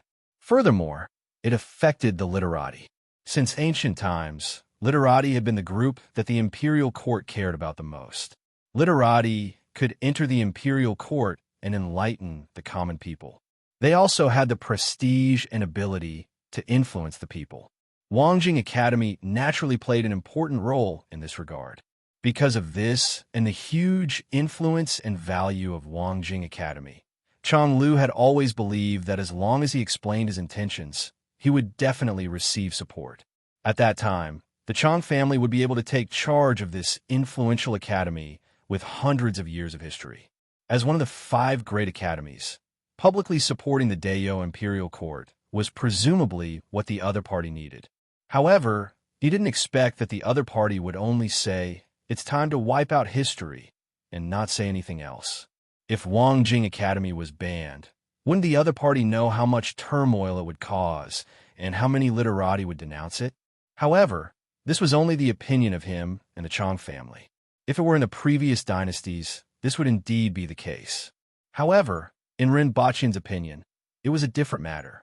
Although Wangjing Academy could indeed set off some waves, it would only cause some waves and wouldn't affect the overall situation.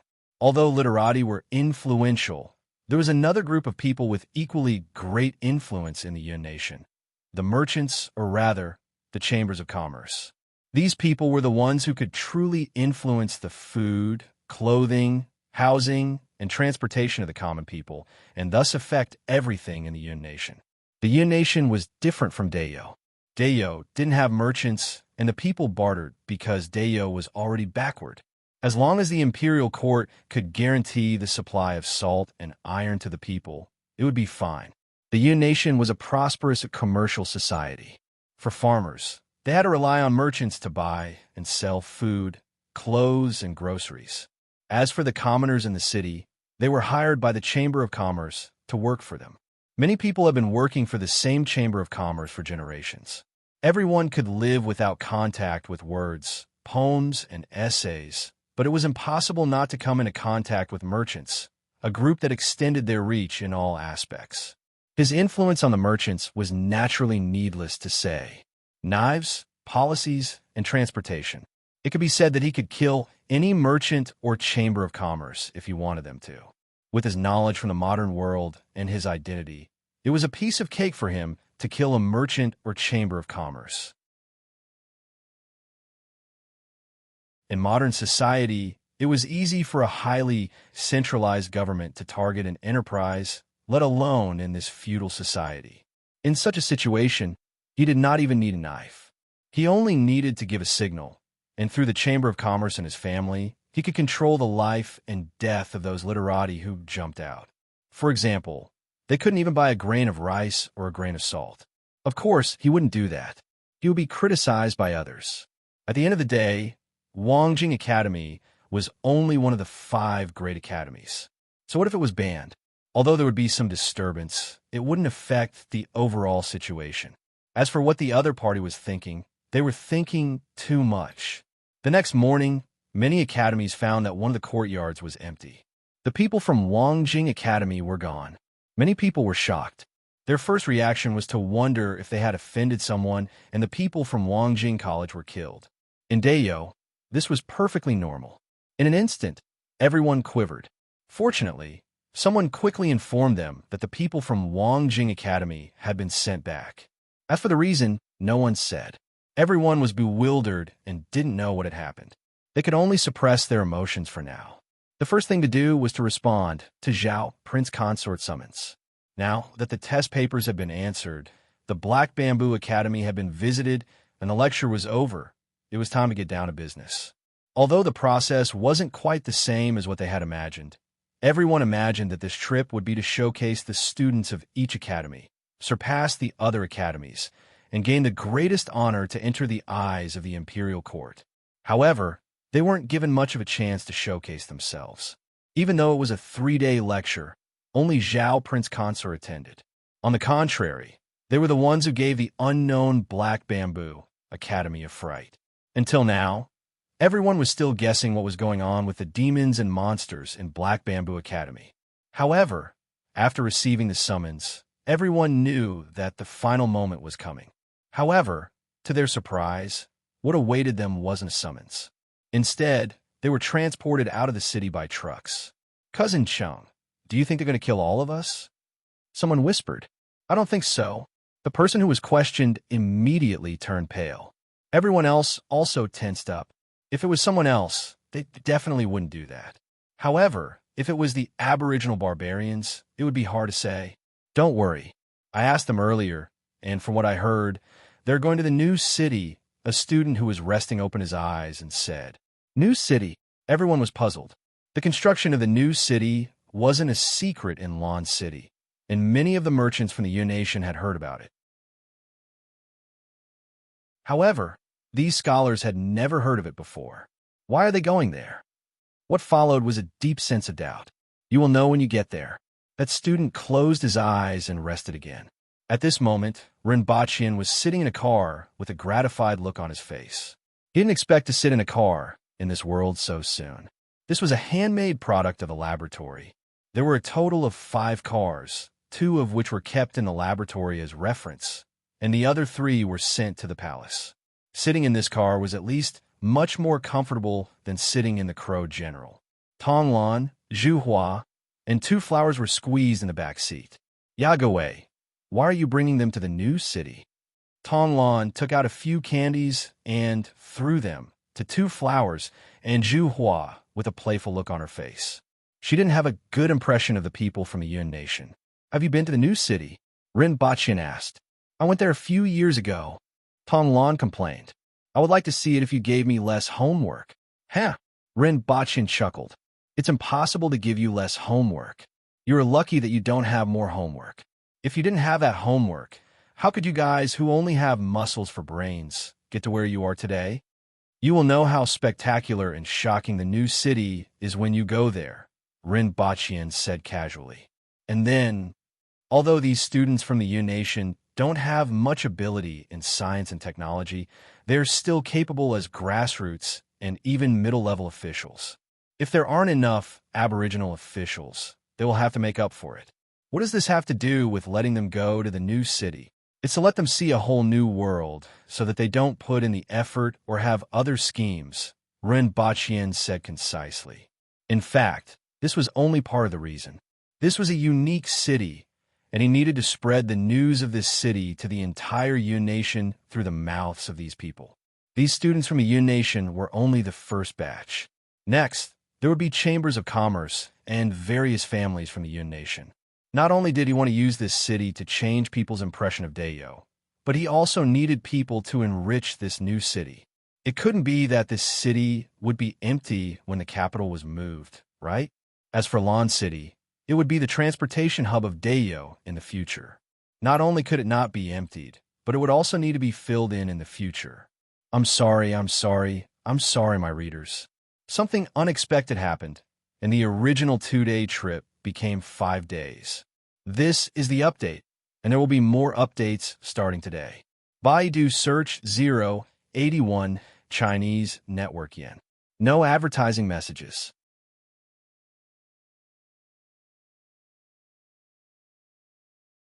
Chapter 1052. No one knew why Zhao Prince Consort brought them to the new city. Even the deans of the various academies couldn't figure it out. However, when the brand new city came closer, many students stood up from the trucks, held onto the railings on both sides, and looked into the distance with their mouths wide open. There are no city walls. Many people found it unbelievable. That's right, there were no city walls. Unlike other cities, the first thing one could see from afar was the city walls. As for this city, the first thing that could be seen was the towering stone pillars in the distance, which made one feel quite confused. However, when they got closer, the most surprising thing was that there were no city walls, and they could see the scenery inside the city. They probably think that no enemy can get close to this city. It's really incredible that there's no defense at all. After all, this is the hinterland of Dayo. Aren't they worried that someone will rebel? Although Qi Zixiao is the third most powerful person in the world, that doesn't mean that her descendants are the same. Her daughter was born with the strength of an earth wheel expert. Maybe she'll be stronger than her when she grows up. No matter how strong she is, she can't resist an army of 1 million soldiers, right? Maybe the city walls haven't been built yet. They should build the interior first before building the city walls. Many people agreed with this. However, this city is so big. I didn't feel it from afar, but now that I'm closer, there are buildings everywhere I look. What a big city. It's much bigger than Lon City. Someone suddenly realized something. Could this be the new capital? Are they moving the capital? Now that you mention it, it's possible. After all, this is the hinterland, less than half a day's journey from Lon City. It's surrounded by plains, and there are waterways. Transportation is more convenient than in Lon City. In addition, the city is 10 times bigger than Lon City. Maybe they really want to move the capital. While everyone was discussing, the city with countless stone pillars arrived in front of them, and they began to enter the city. Everyone's first impression was that it was big, wide, and majestic. The road was at least 30 feet wide. The widest road in Wangjing was only 10 feet wide, but the road in this city was actually 30 feet wide.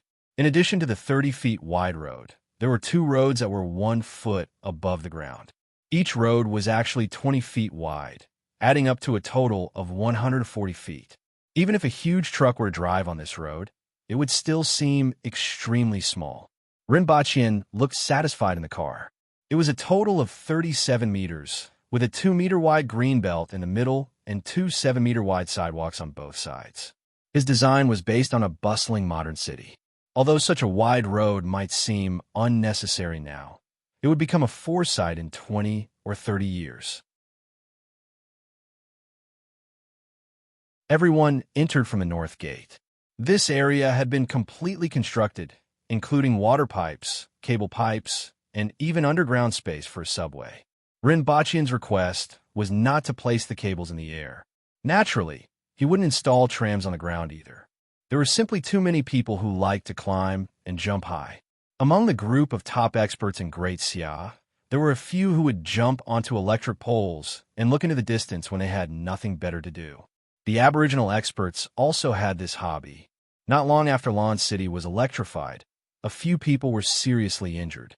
If it weren't for the Aboriginals' good physique, the fact that they were at the earth wheel level, which made them more resistant to electricity, and the fact that the voltage in Lan City wasn't too high, they would have been put into the box. Even so, they were not much different from medium-rare steaks.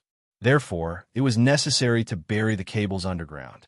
Considering that they would need to lay the network in the future, they might as well lay cement pipes so that they could repair and replace the cables through the sewers in the future. "Stop the car," Rin Baqian called out to the driver. After getting out of the car, Hua seemed to have come to a new world.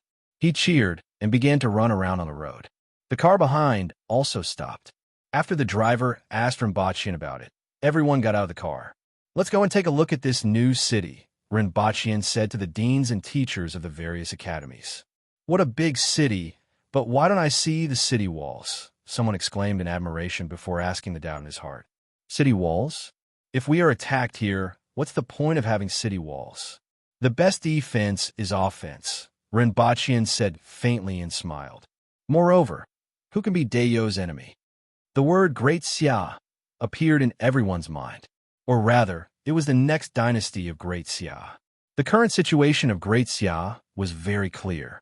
If there were no accidents, Great Xia wouldn't last for more than a few years.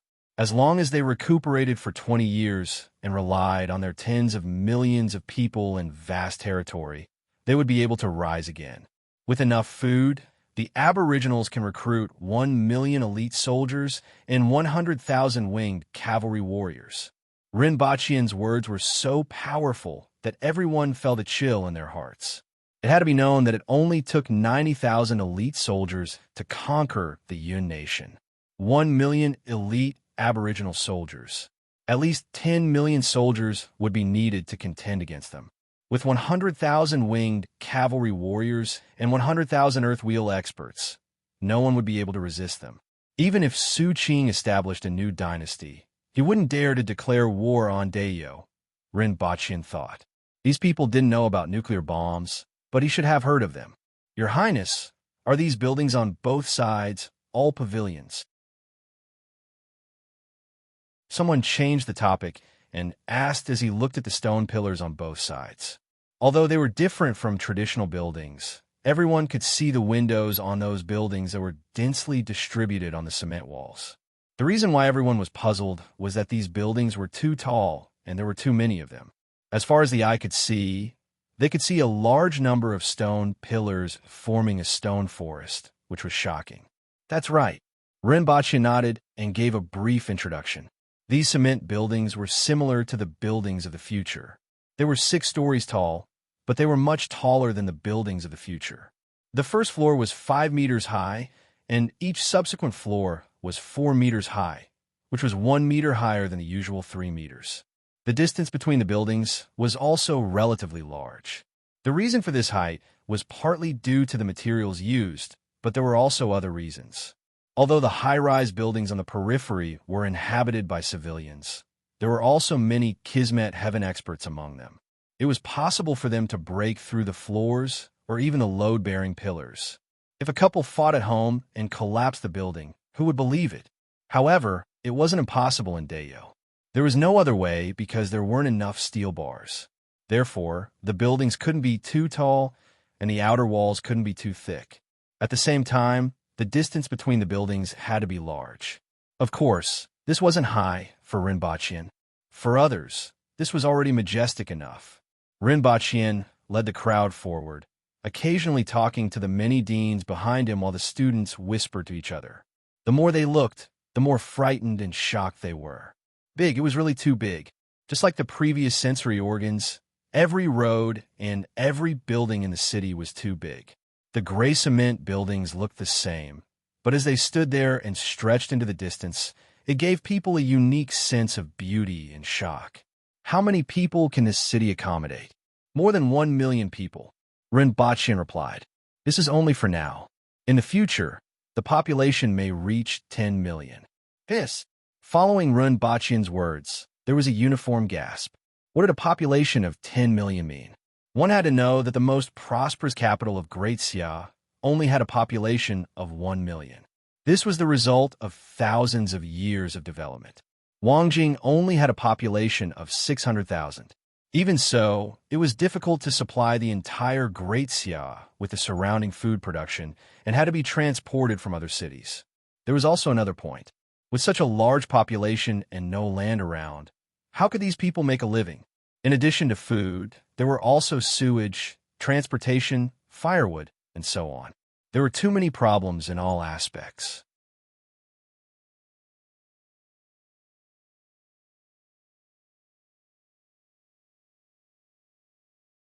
Chapter 1053. Why are you acting so weird today? Ma Hualong patted Chao Gui's back with a surprised look on his face. It's rare to see you like this. Chao Gui looked away from the bouncing girl in the distance and pretended that nothing had happened. It's nothing. Nothing? Ma Hualong looked at him and then at the girl in the distance. You seem to have been hiding from her. Were you afraid that she would see you? No. Chao Gui forced himself to be calm. Ma Hualong looked at him again and changed the topic. This city is really spectacular. It's completely different from what I've seen before. Indeed, Chao Gui nodded. Although he had focused most of his attention on the little princess, he was still amazed by the size of the city, the magnificence of the buildings, and the spaciousness of the space. This place was different from all the cities he had seen before. In the minds of these students, cities should be like the Yun Nation or Great Xia, including Lan City. Although there were some differences, there wasn't much of a difference. However, this place was completely different as it belonged to the future. Although they didn't have the concept of science fiction and the future world, standing here gave them a feeling that this wasn't a city that belonged to the present. Everyone walked along the road. After a while, he let them stop to rest and let them take a look at the buildings on the side. All the students dispersed. Even some of the deans couldn't help but walk to the front of the buildings to take a closer look. Chao Gui hid behind someone for fear that the girl who was running around would see him. There were 2 times when she ran to the back of the group of students, which scared him so much that his heart almost jumped out. Who's that girl? She came with Zhao Prince Consort, but she looks about 10 years old. She shouldn't be the princess, right? Ma Hualong asked casually as he looked around after entering a certain building. I don't know. I don't know her. Chao Gui was afraid that Ma Hualong would see through him. If others knew about what happened that day, he wouldn't be able to face anyone. The 2 of them walked around the building and even climbed up the stairs, only to see that it was filled with rooms. The 2 of them were dizzy from walking around. They were used to houses and couldn't understand the layout of this kind of building. An Earthling would be able to tell at a glance that this was a house type designed in the style of Earth. Each house had 3 bedrooms, 1 living room, 1 bathroom, and 1 kitchen. It was about 100 square meters. There were a few types of buildings in the city. The first type was for the commoners in the outer ring. Rinpochian was going to give them away for free. As long as they moved into the new city, he would give them one. When young people got married, he would give them another one. At the very least, after 10 or 20 years, he would consider selling the houses.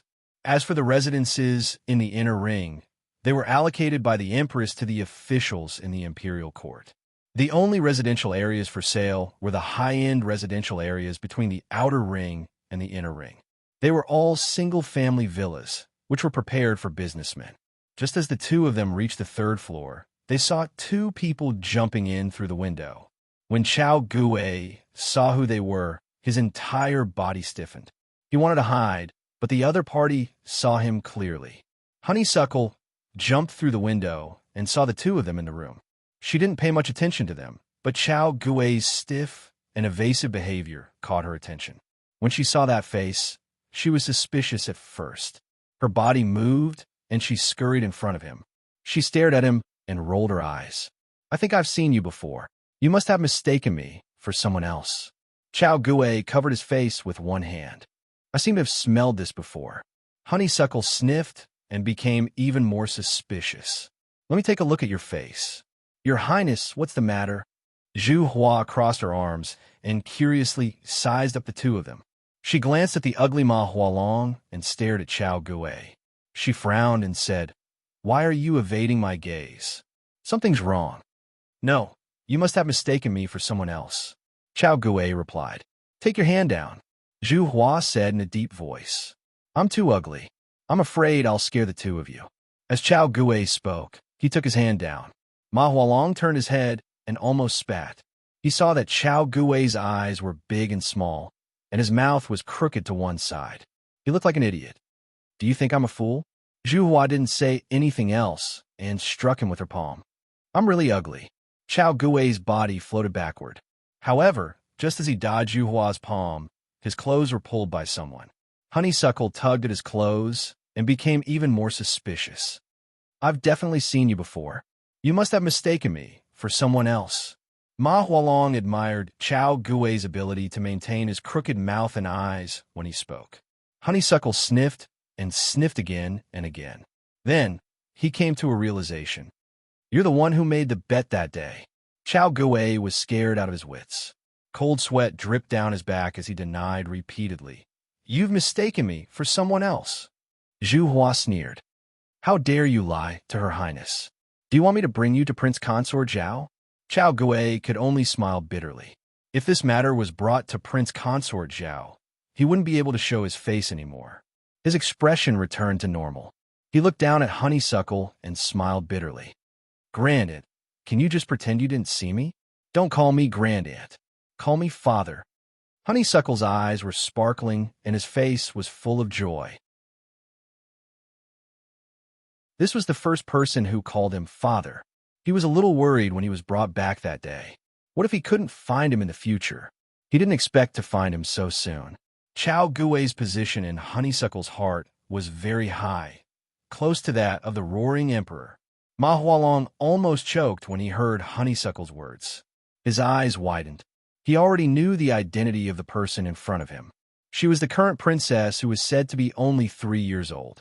However, what he was most curious about was the relationship between the current princess and Chao Gui.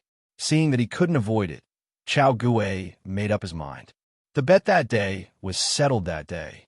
Ma Hualong immediately understood. Then, he didn't know whether to laugh or cry.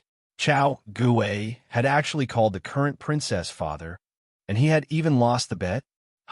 This was simply too satisfying. However, thinking about it, Chao Gui didn't seem to have lost out. "No, I didn't say that I would only call you father that day. If you call me father, I'll bring you to see my lord father." Honeysuckle rolled his eyes. He seemed to be very afraid when Zhu Hua wanted to bring him to see his lord father. Honeysuckle was young and inexperienced. He often did things that made people not know whether to laugh or cry. However, he was smart and immediately found the other party's weak point. Chao Gui's face turned red and twitched a few times.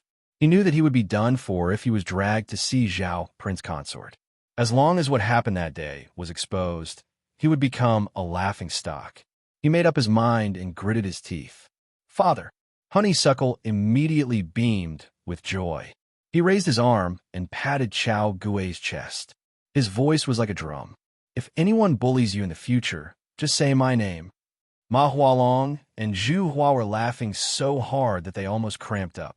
Ma Hualong was still able to hold it in, but Zhu Hua was laughing unrestrainedly. Tears were almost flowing out of her eyes. She had long known about Honeysuckle's bad habit. However, it was simply unheard of to see a scholar from the Yun Nation being forced by Honeysuckle to call him father. "Little ancestor, please let me go." Chao Gui looked aggrieved. His face was red, yellow, blue, and purple as if he was running a dye shop. "Not little ancestor, call me father," Honeysuckle said stubbornly. "Father, please let me go. Don't let anyone know that I still want to see people." Chao Gui was on the verge of tears. "Why? You can't see people if you call me father?" Honeysuckle was puzzled. It was fine for him to call his father that every day. Chao Gui spent a lot of effort to fool Honeysuckle away. The main reason was that Honeysuckle still had to continue his exploration and naturally wouldn't waste too much time here. After satisfying his wish of being called father, he continued to explore the place with a hop and a jump. Chao Gui looked at Ma Hualong with a livid face and cupped his hands.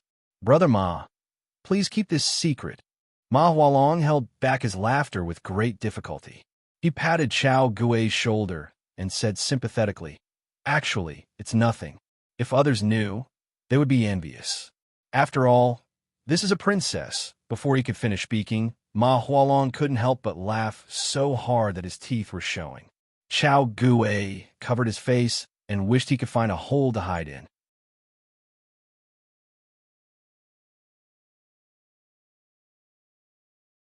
Chapter 1054.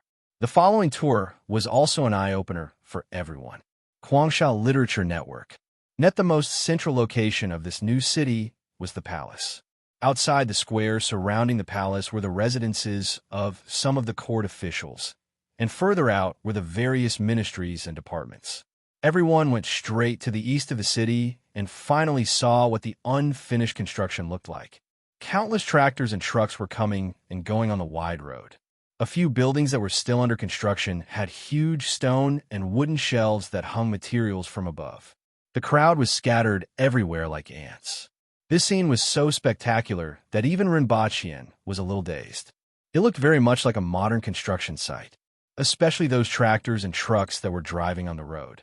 However, modern construction sites weren't so huge. Even Wuji City wasn't considered much compared to this city. More than 100,000 people were used to build this city. What's the name of this city? The capital, Rinpochian replied faintly. The other cities that were called the capital were just nicknames. However, this place was different. The name was given by the Empress, and it was called the capital. It was the residence of the emperor and the capital of the entire human race. When she said this name, the Empress was arrogant and looked down on the world.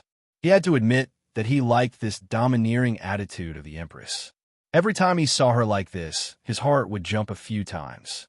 It was only interesting to have sex with such a woman. Then, he would be carried out 7 days later. However, the name, the capital, was indeed domineering.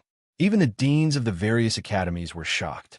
Rinpochian stood in the middle of the road, pointed to the magnificent city in front of him, and said to everyone behind him, This world has changed. These words made everyone's heart jump again, and they secretly wondered what Zhao Prince Consort meant by saying this. The world has changed, and it's changing faster and faster. If you can't keep up with the changes in this world, you will be eliminated. Rinpochian ignored everyone and just looked ahead. The first to be eliminated were those who couldn't accept new things. Just like on Earth a few decades ago, many people used smartphones, got used to mobile payments, and used to doing everything with their phones. However, many people didn't even know how to use a smartphone. These people were generally elderly. They were gradually falling behind the times. In the decades that followed, the process repeated itself. Cultivation techniques, thinking feedback technology, and all kinds of new technologies were constantly making batch after batch of people unable to keep up with the changes of the times. It will be the same in this world. After sighing, Rinpochian turned around and smiled at the people behind him. Do you know? If he wanted to take down Great Xia, he could do it at any time. It's just that it's not necessary. Zhao Prince Consort is right.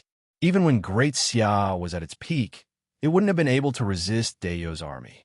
Furthermore, Great Xia has been through many years of war. The people are suffering, and the national strength is declining. Someone immediately said. However, most of these deans still had some integrity and wouldn't flatter him too much. As for what he was thinking, it was hard to say.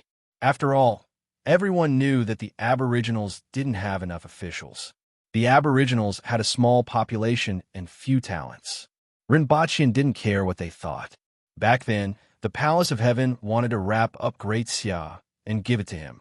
Great Xia, which was regarded as the #1 country in the eyes of others, was more of a burden to him. Do you know why I invited all of you here?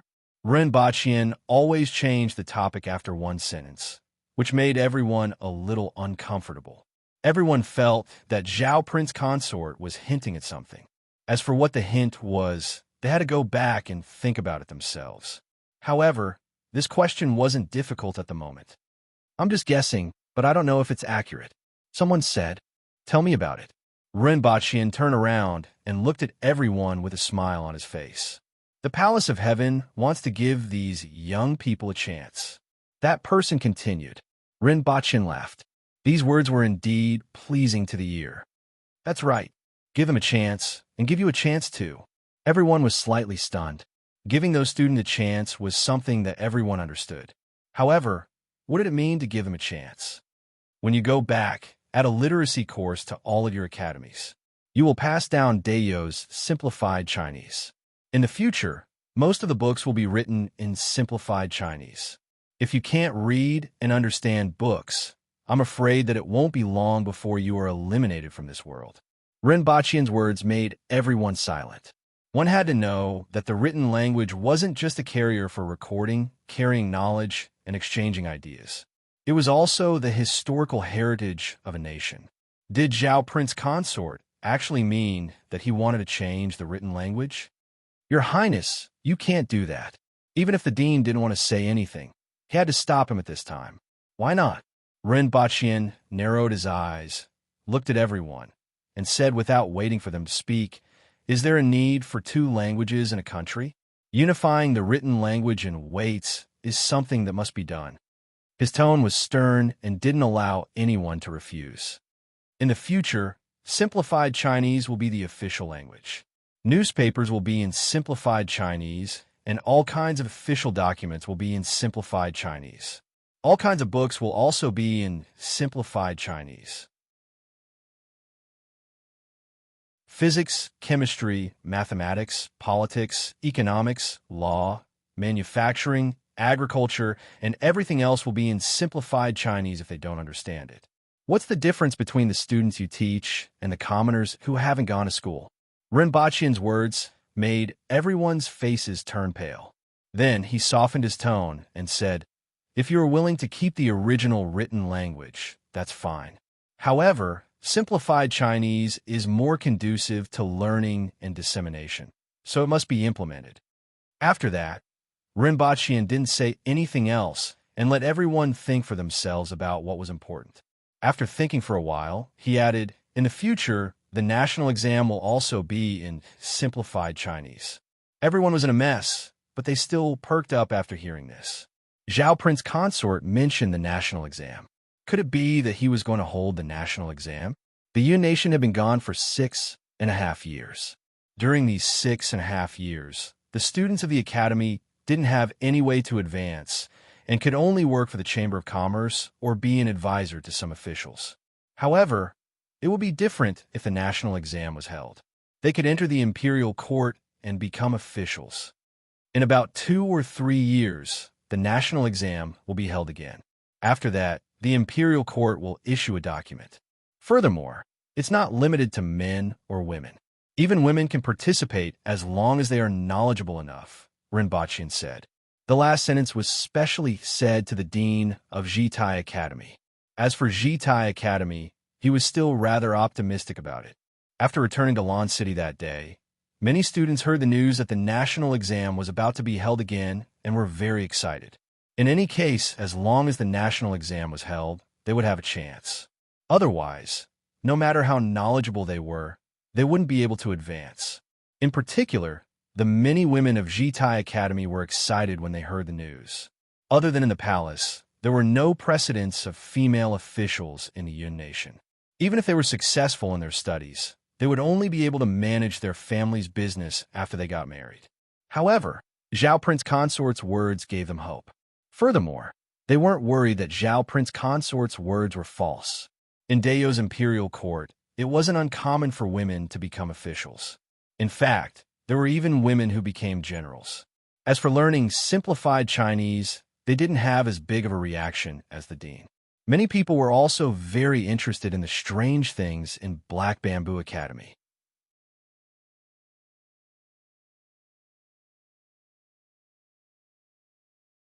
Chapter 1055. You are the pride of your respective academies and have left a good impression on me over the past few days. I want to ask if you are willing to work for the imperial court. Rinpoche sat on a chair at the top of the hall and looked down at the crowd. There were a total of 33 people standing below, all of whom had performed well in the previous exams and lectures. Of course, there were more than a few of these talents among the hundreds of people, but they should be the most outstanding batch. Although there were still some who were overlooked, Rinpoche didn't have much energy to filter them out. This student is willing. Everyone's faces lit up with joy, and they answered without hesitation. If they weren't willing, they wouldn't have appeared here. They weren't idiots from Wangjing Academy who had studied too much. There were several ways to become an official in this era. The first way was to take part in the major examination, which hadn't been held for 6.5 years. Although Zhao Prince Consort said that there would be a major examination, there were still 2 to 3 years left. Moreover, the major examination didn't mean that there wouldn't be any talents. Therefore, there were 2 other ways: recommendation and guidance. Recommendation was from the bottom up. Of course, this method also required a certain level of authority, at least officials or celebrities. Guidance was from the top down. However, during this period, there was no way to pass the major examination and no way to recommend. After all, the Aboriginals didn't care about celebrities, and the warlords didn't have any intention of recommending them. Rinpoche's guidance was their only chance. According to the usual practice, people who were promoted usually had tag on them. They were promoted by Zhao Prince Consort, so they were naturally labeled as his subordinates. It could be said that in Dayo, besides the Empress, this was the thickest thigh. Rinpoche nodded. He wasn't surprised that these students were sensible. It would be strange if they refused. Go back and learn simplified Chinese first. If you want to work in the imperial court in the future, you won't be able to do so. Rinpoche laughed. Yes. Rinpoche met these students and allowed them to wander around Lan City for 2 days before letting them return to the Yun Nation. Learning Chinese wasn't something that could be done overnight and would take at least half a year. After that, these 30 people would be scattered to places that needed manpower, but it would only be a drop in the bucket. After annexing the Yun Nation, there had been a shortage of officials. Many new departments, such as the Department of Commerce, had been severely understaffed for several years. When the people of the Yun Nation left, 2 young women arrived at Lan City on a train. This thing is really interesting. Furthermore, it's so stable. It's much more comfortable than a horse carriage. One of the women exclaimed. Sitting in front of her was a woman in Taoist robes. She was holding a thermos cup with scented tea in it, looking like she was in good health. These 2 people were naturally Lin Yu and Li Yuanju. Among them, Li Yuanju was already in her 30s, and Lin Yu was even older. Lin Yu and Lin Yu and Lin Yu. With their strength, they would be able to maintain this appearance for at least a few decades. Li Yuanju ignored Lin Yu. She held her thermos flask and took sips from time to time. Lin Yin Yin and said they would like to drink. Not only did he buy a thermos cup, but he also bought an aluminum container, toothbrush, toothpaste, soap, sunglasses. When Rinpoche heard that an old friend had come to see him, he was a little curious. When he saw the 2 of them, he laughed and said, "So it's you, Jinren Li? It's been several years since we last met, but the 2 of you are still as elegant as ever. How have you been, Zhao Prince Consort?" She had a faint smile on her face. Rinpoche smiled as he welcomed the 2 of them in and asked someone to serve them tea. Then he asked about the purpose of her visit and said, "Jinren Li has been busy with Great Xia society recently. I often hear about your elegant demeanor, but I haven't had the chance to meet you. How did you find the time to meet an old friend?" "I came here to meet an old friend and to hear your Highness's opinion on the painting screen sword house, the Pill Heart sect, the Giwen Fang boat, and the other sections." Li Yuanju didn't beat around the bush and went straight to the point. He already knew about the screen painting tower, the Pill Heart sect, and the other sects, as well as the group of experts. Adding all these people together, there were more than 20 people on the ranking list.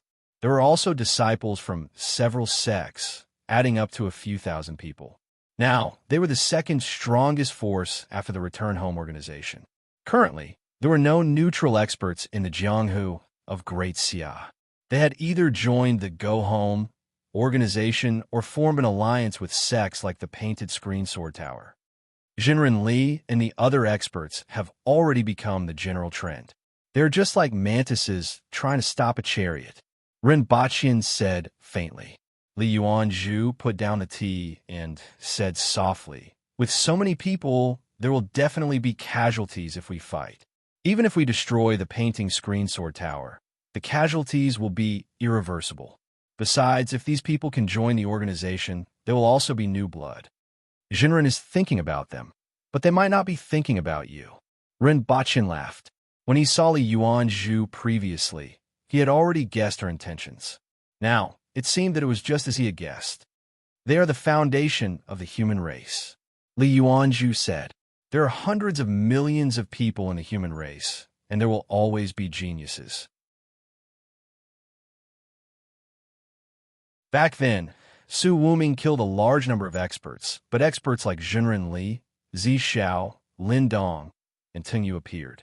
The human race doesn't lack geniuses, but geniuses lack opportunities. Ren Baqian's words hit the nail on the head. The human race lacked geniuses?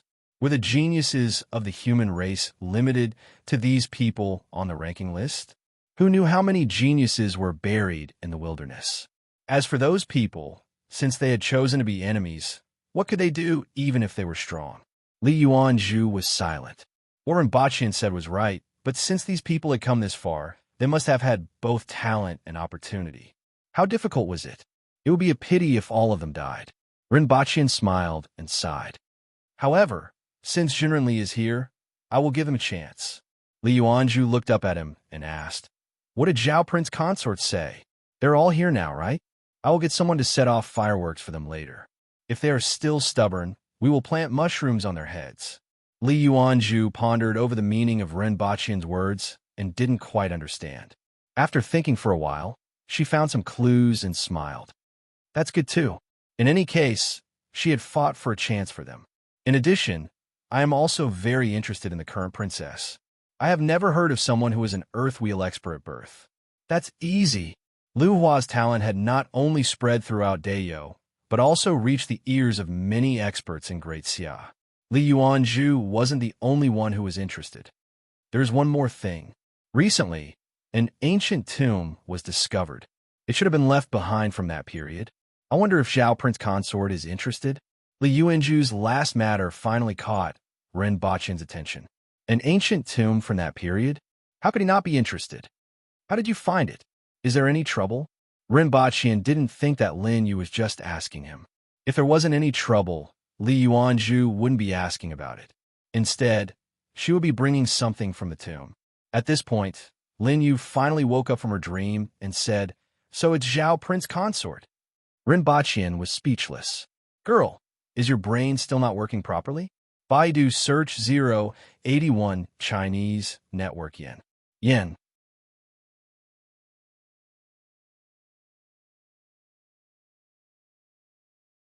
Chapter 1056. The tragedy was that I was still drinking with my wife outside. My wife was fine. I was much better. The Empress's Gigolo Valentine's Day currently typing. Please wait a moment. After the content has been updated, please refresh the page to receive the latest update.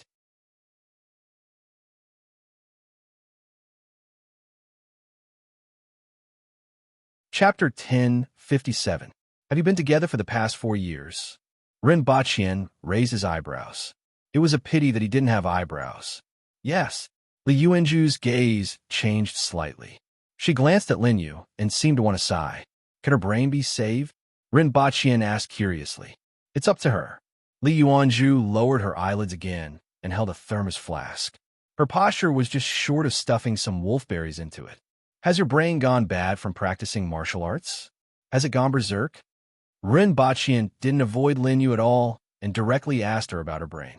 In any case, she wouldn't be able to react in time.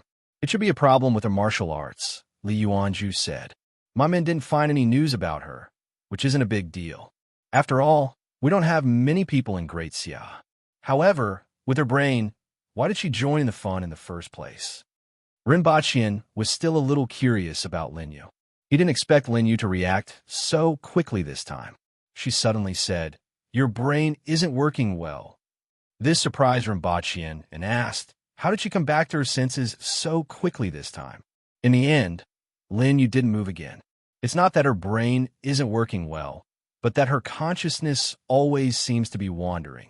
Although she seems to be able to walk, there's nothing wrong with her other than her slow reaction. Li Yuanzhu explained and made an analogy.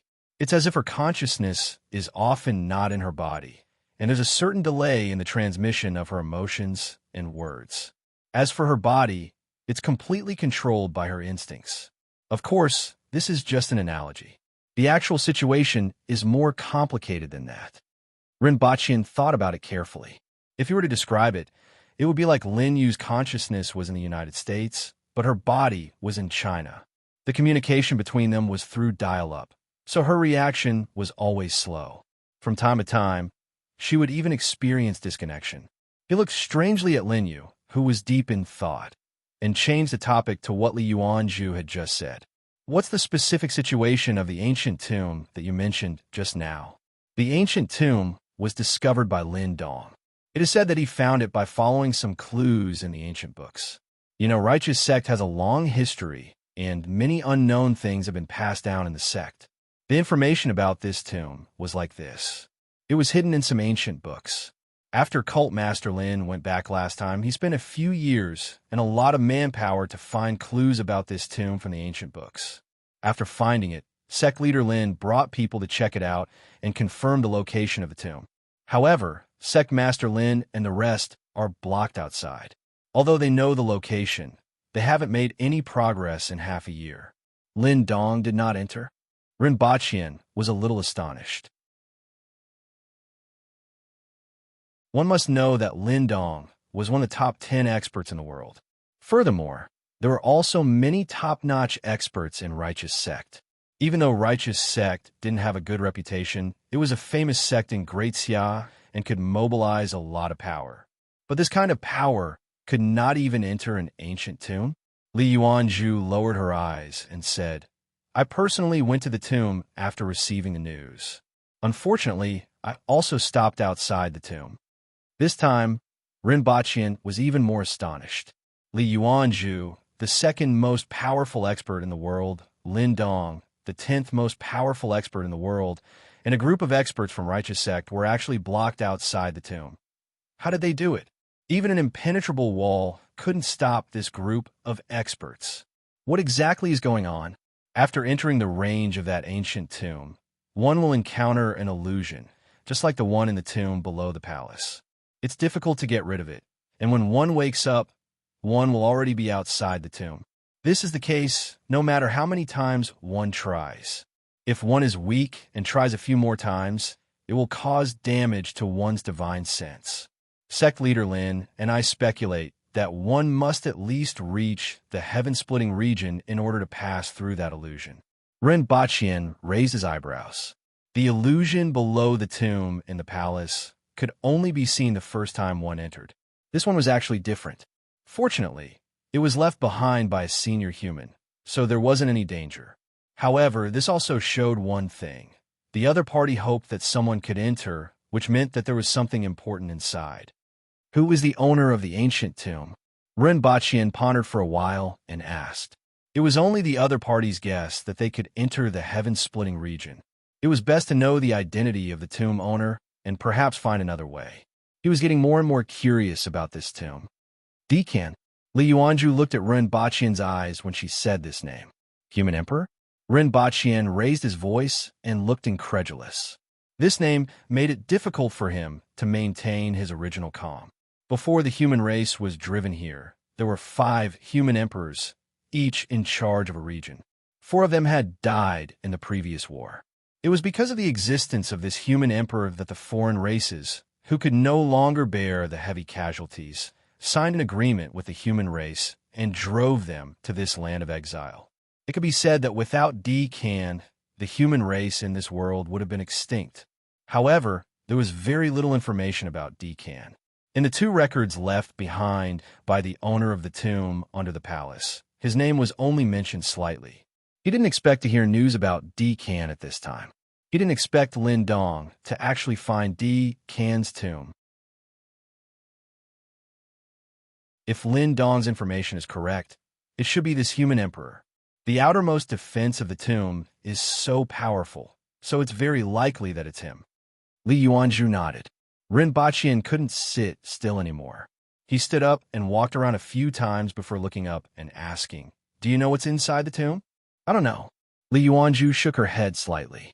Regardless of whether he knew or not, the tomb left behind by the human emperor had to be explored.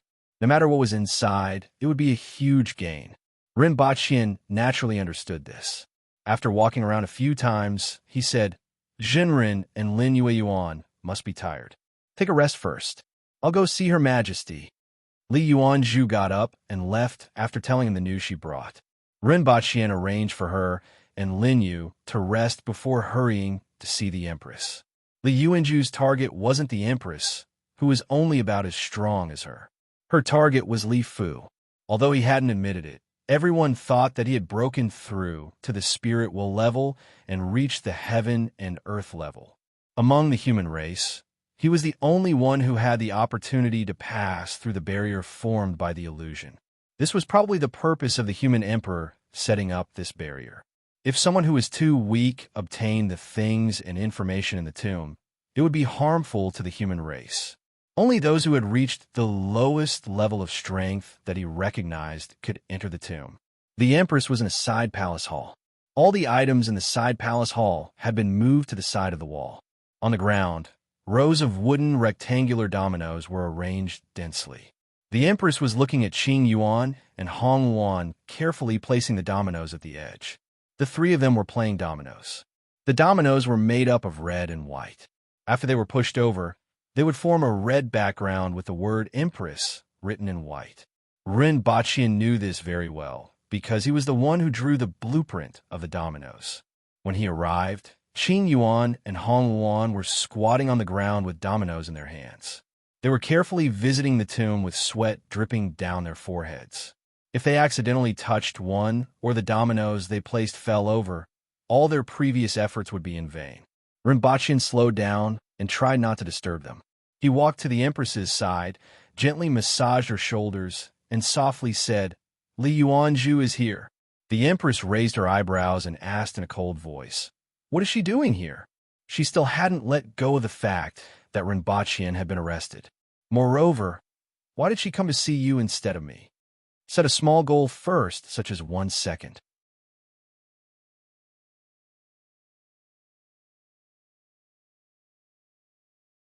Chapter 1058. I'm afraid that your Majesty doesn't want to see her. Rinpoche pinched the Empress's shoulders. Although the strength of his hands didn't affect the Empress much, she still enjoyed their time together. The Empress snorted. She naturally wouldn't think too much about it. If it were someone else, regardless of whether there was hatred or not, given their status, they would have come to see her directly. However, Li Yuanzhu's actions were a little surprising. She went to look for Rinpoche and let him reconcile the resentment she had for her. She was obviously the second most powerful expert in the world, but she put on a low front. This was something that others couldn't do. After all, she was one of the top figures in the world and had a high status even in the martial arts world. Even the imperial court of Great Xia didn't dare to slight her. Speaking of which, I find it a little strange. In Great Xia, the most active person was Blood Sea Demon. However, with the fall of the Tianmen sect, Blood Sea Demon wasn't that interested, even though he was still a relatively active expert. In the past 2 years, Jinren Li has been the one who has contributed the most. Rinpoche said softly. Experts like these all had their own status. Even in the face of such a major event involving the entire human race, it was reasonable to say that the most responsible experts should be the most active. In the end, Li Yuanzhu, who was indifferent and otherworldly, contributed the most. Even Rinpoche was surprised. It didn't match her image all along. She didn't seek fame or profit, and she had the attitude of, "I'm a brick in the revolution and I'll move wherever needed." Rinpoche even wanted to award her a model worker or a red banner bearer. Rinpoche chatted with the Empress for a while before telling her the purpose of her visit. The Emperor's tomb? The Empress's expression turned solemn when she heard this term. Everyone understood the meaning and importance of these words. Even the Empress didn't care about Rinpoche's arrest anymore. "We have to go in and retrieve the things inside," the Empress said as she pressed on Rinpoche's hand. If there were things left behind by Kan in the tomb, it would be of great significance to the current human race. That's for sure. Rinpoche naturally knew that the things had to be retrieved, and he even wanted to go there himself. After all, the things in Kan's tomb were too important. However, thinking about the matters at hand made him a little troubled. He had too many things on hand, and he couldn't let them go. Although being at the top of a country was the same as being at the top of a company, he couldn't have everything in his hands. However, there were too few aboriginals who could shoulder the burden. If it was a fight, a bunch of burly men would jump out and shout, "I want to fight 10 of you." However, in other aspects, they were far too lacking. "I'll go personally." The Empress spoke first while he was still mulling over the arrangements at hand. This matter was worthy of her making a personal trip. Rinpoche thought about it carefully and said, "The tomb won't run away even if it's there. It will still take several decades, or even a century for us to walk out of this place. There's no rush." Only God knew what was inside the tomb after passing through the barrier. Although it seemed that the arrangement of a human sovereign would not cause much harm to the intruders, it was hard to say after passing through the barrier. Only he could use technological items according to the situation at the scene. However, he couldn't leave now, so he'd better put the matter of the tomb of the human sovereign aside and go there when he was free. Anyway, a year and a half wouldn't make much of a difference. "You don't believe me?" The Empress grabbed Rinpoche's collar and pulled him down. Rinpoche's head fell on the sofa, and his head happened to be on the Empress's lap. He twisted his body like a worm and found a comfortable position. "It's not that I don't believe you, but there's no need. Speaking of which, I haven't traveled with your Majesty for a long time. This time, we're going abroad again. Wouldn't it be better for the two of us to travel together?" Rinpoche said while enjoying the Empress's lap pillow. After hearing what Rinpoche said, the Empress was obviously tempted. If everything could be arranged properly, it wouldn't be a bad idea for the two of them to go sightseeing along the way. Although the tomb of the human sovereign was very important, as he said, it couldn't run away. The Empress thought for a while and said, "We still have to bring Yu Qing along. It would be hard to rest along the way if they brought her along. However, if they left her behind, she would turn the palace upside down." At the mention of Lu Hua, Rinpoche frowned a little. She could never calm down, and he even suspected that she had ADHD. After some discussion, the two of them decided on this matter. Rinpoche would first busy himself with the matters at hand and find time to go to Great Xia after a few months. "Let her come to the banquet tonight," the Empress said lazily. Although he still didn't like Li Yuanzhu, with her status, he had to treat her to a banquet. In addition to Li Yuanzhu, Lin Yu and Li Fu were also at the banquet. After Rinpoche told him about the tomb of the human sovereign, Li Fu couldn't sit still and was even more anxious than Rinpoche and the Empress. However, Rinpoche made up his mind to go to the tomb a few months later. Li Yuanzhu finally met Qi Yuqing. She was only 3 years old, but she looked like a 7 or 8-year-old child. Her eyes were very lively, and her eyeballs were always rolling around, making her look very clever. The most important thing was her strength. She was at the intermediate level of the earth wheel level, just like the rumors said. Li Yuanzhu liked her when she saw her. With a flick of her finger, a short wooden sword landed in front of Lu Hua. Lu Hua was a little disgusted and said in a childish voice, "It's too small." This sword was suitable for a 3 or 4-year-old child, but it was too small for her, so she wasn't interested in it. "Hold it in your hand and keep it in your heart," Li Yuanzhu said with a smile. Rinpoche recalled the sword that he had thrown to the laboratory of the Messier 87 department back then. "Thank you, Jinren." Rinpoche immediately said, "It's all right. I obtained it by chance these days, and it's of no use to me," Li Yuanzhu said. The Empress was expressionless. She was using her bare hands and wasn't going to let Lu Hua learn swordsmanship. This kind of skillful weapon wasn't suitable for the aboriginals and was just a toy. Lu Hua thought about it and picked up the sword.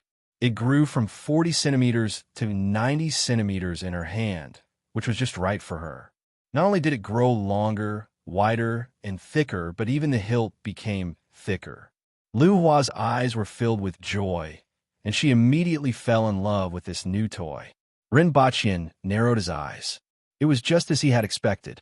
However, the next moment, the sword in Lu Hua's hand grew several times larger. She had to hold the hilt with both hands, and the sword was more than 4 meters long. Ren Baqian immediately knew that this sword was many times stronger than the one he had obtained in the past. After a discussion with Ren Baqian and the Empress, Li Yuanju bade them farewell and left Lan City by train the next day. She was very interested in this new means of transportation. Ren Baqian and Li Yuanju agreed to send someone to the Huaping Sword Tower to drop a nuclear bomb 3 months later. If they still refused to come to their senses, the nuclear bomb would be dropped on their heads.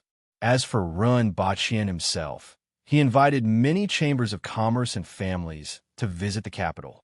On one hand, he wanted to sell them houses, but most importantly, he needed these chambers of commerce and families to open shops in the capital to make the capital prosperous. 3 months passed in a flash, and all the chambers of commerce and families in the Yun Nation opened new shops in the capital. At the same time, hundreds of villages from the 60,000 mountains, nearly 100,000 aboriginals, 30,000 households from Tianjing Basin, and 150,000 Jing tribe people all moved to the capital. Lan City began to get busy in preparation for the relocation of the capital. It would take 3 months just to move the capital. First, set a small goal, such as 1 second.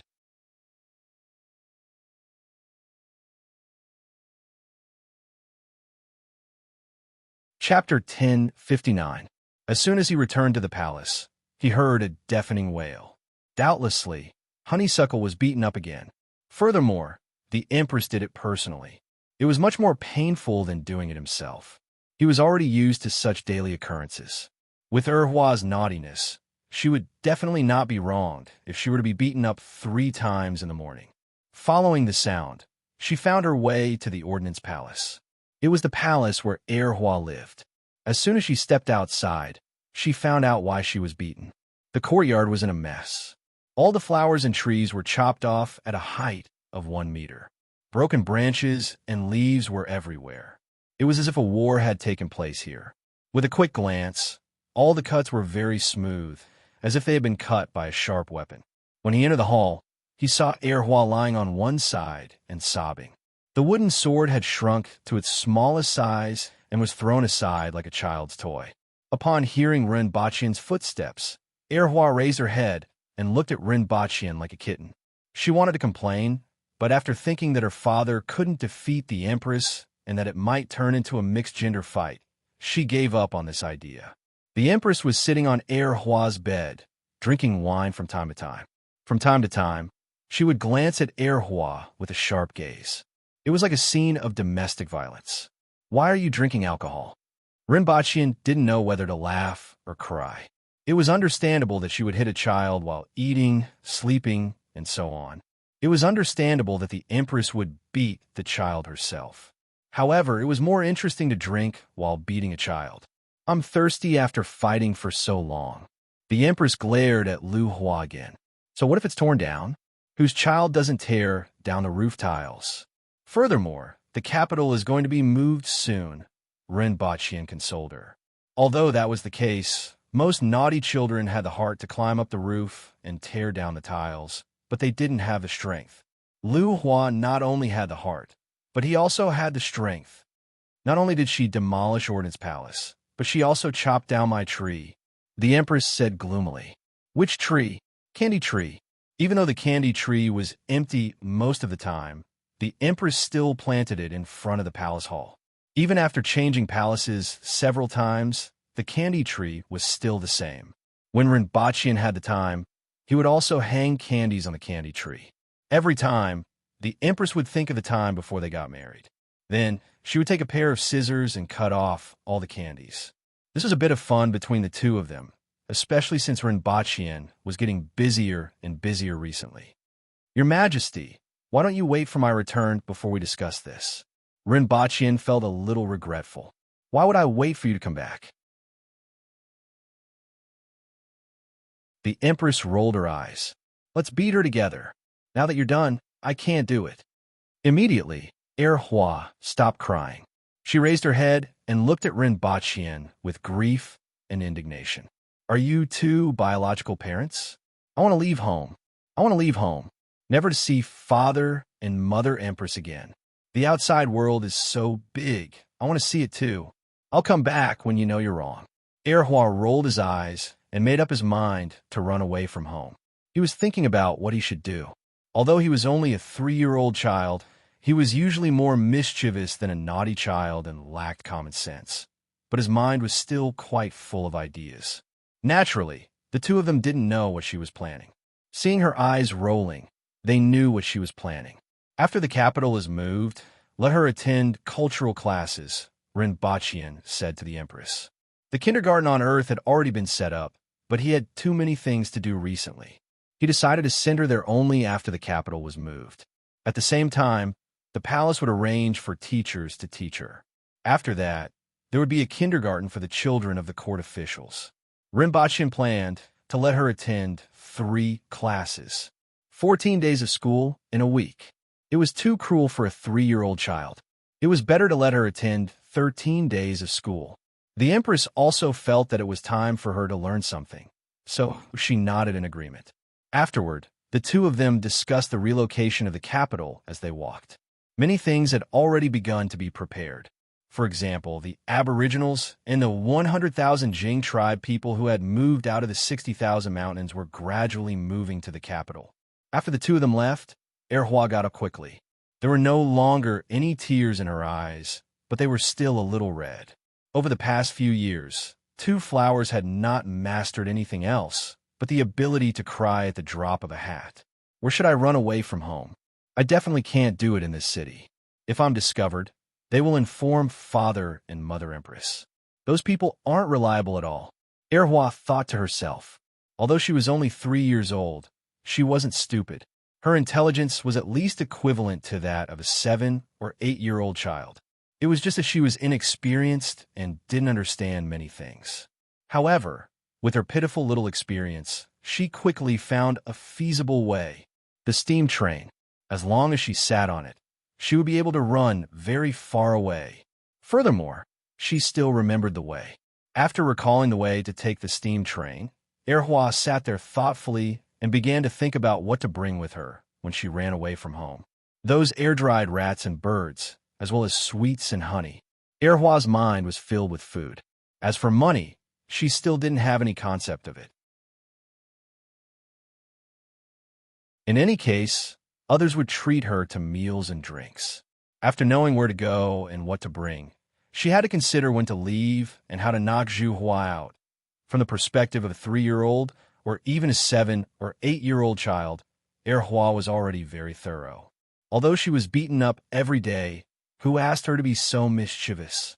Most of the time, she simply didn't care if she would be beaten up for what she was about to do.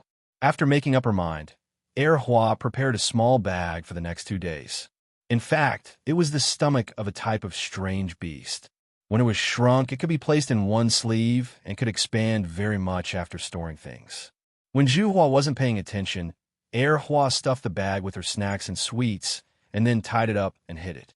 On the 3rd night, Honeysuckle smashed a metal vase on the back of Hua's head when she wasn't paying attention. The vase was dented, and Hua fainted. She didn't expect to fall in a Honeysuckle's trap again and be defeated by Honeysuckle. Then, Hua hung her wooden sword on her waist, carried the bag, and sneaked out of the palace.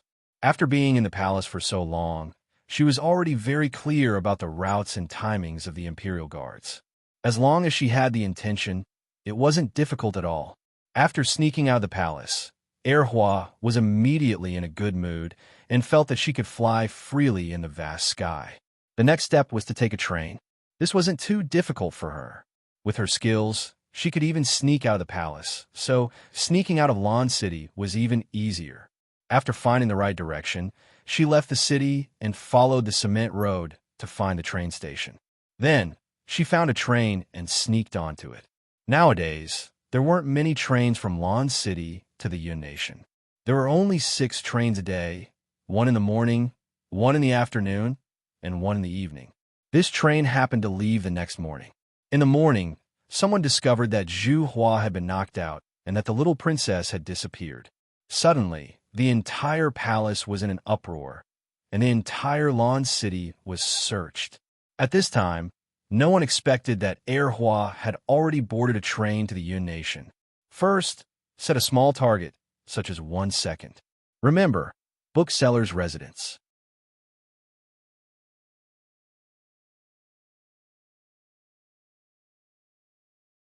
Chapter 1060. I won't explain any further. Tonight, the updates will resume as per normal. 2 chapters as a foundation, 3 chapters later. The pretty boy of the Empress's family will resume updating tonight. Currently typing, please wait a moment.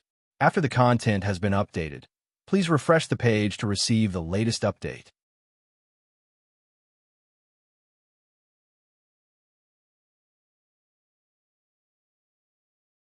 Chapter 1061. Lan City, the Palace. Rinpoche's face was very ugly. He thought that Hua Heir had gone out to play again. This wasn't the first time this had happened, so he wasn't too worried.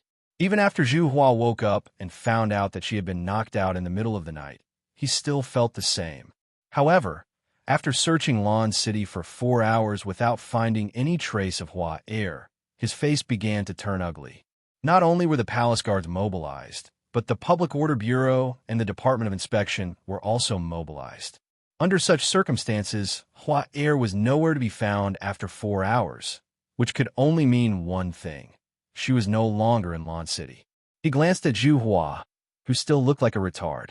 That metal vase weighed 30 to 40 kilograms, and Hua Heir didn't know how to control her strength and almost smashed her into an idiot. It seemed like someone else would have to look after Hua Heir. Rinpoche rubbed his forehead.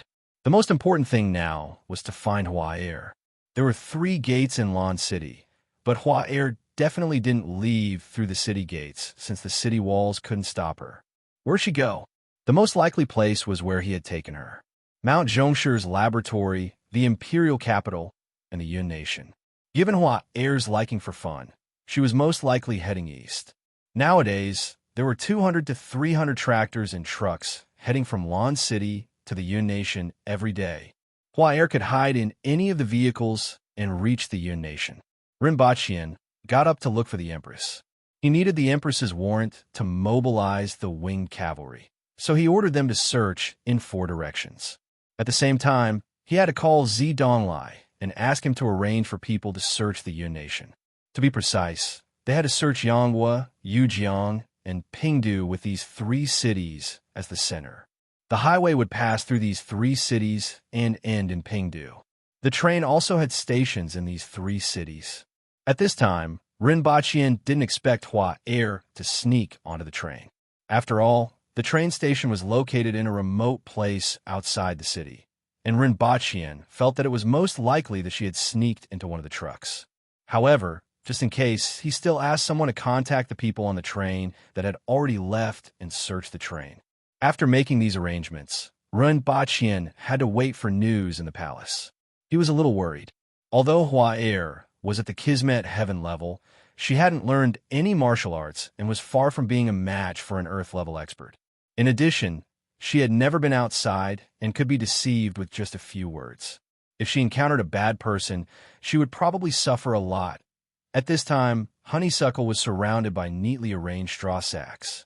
Only the top of his head could see the light. The environment wasn't very good, but she didn't care.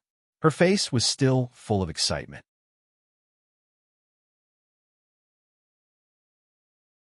She grabbed a dried bird from the bag and started to chew on it. Even the bones were crushed and swallowed. Just now, he was hiding in an empty soft sleeper compartment, but someone checked, and he was almost discovered. She ran along the roof of the car and finally into this container.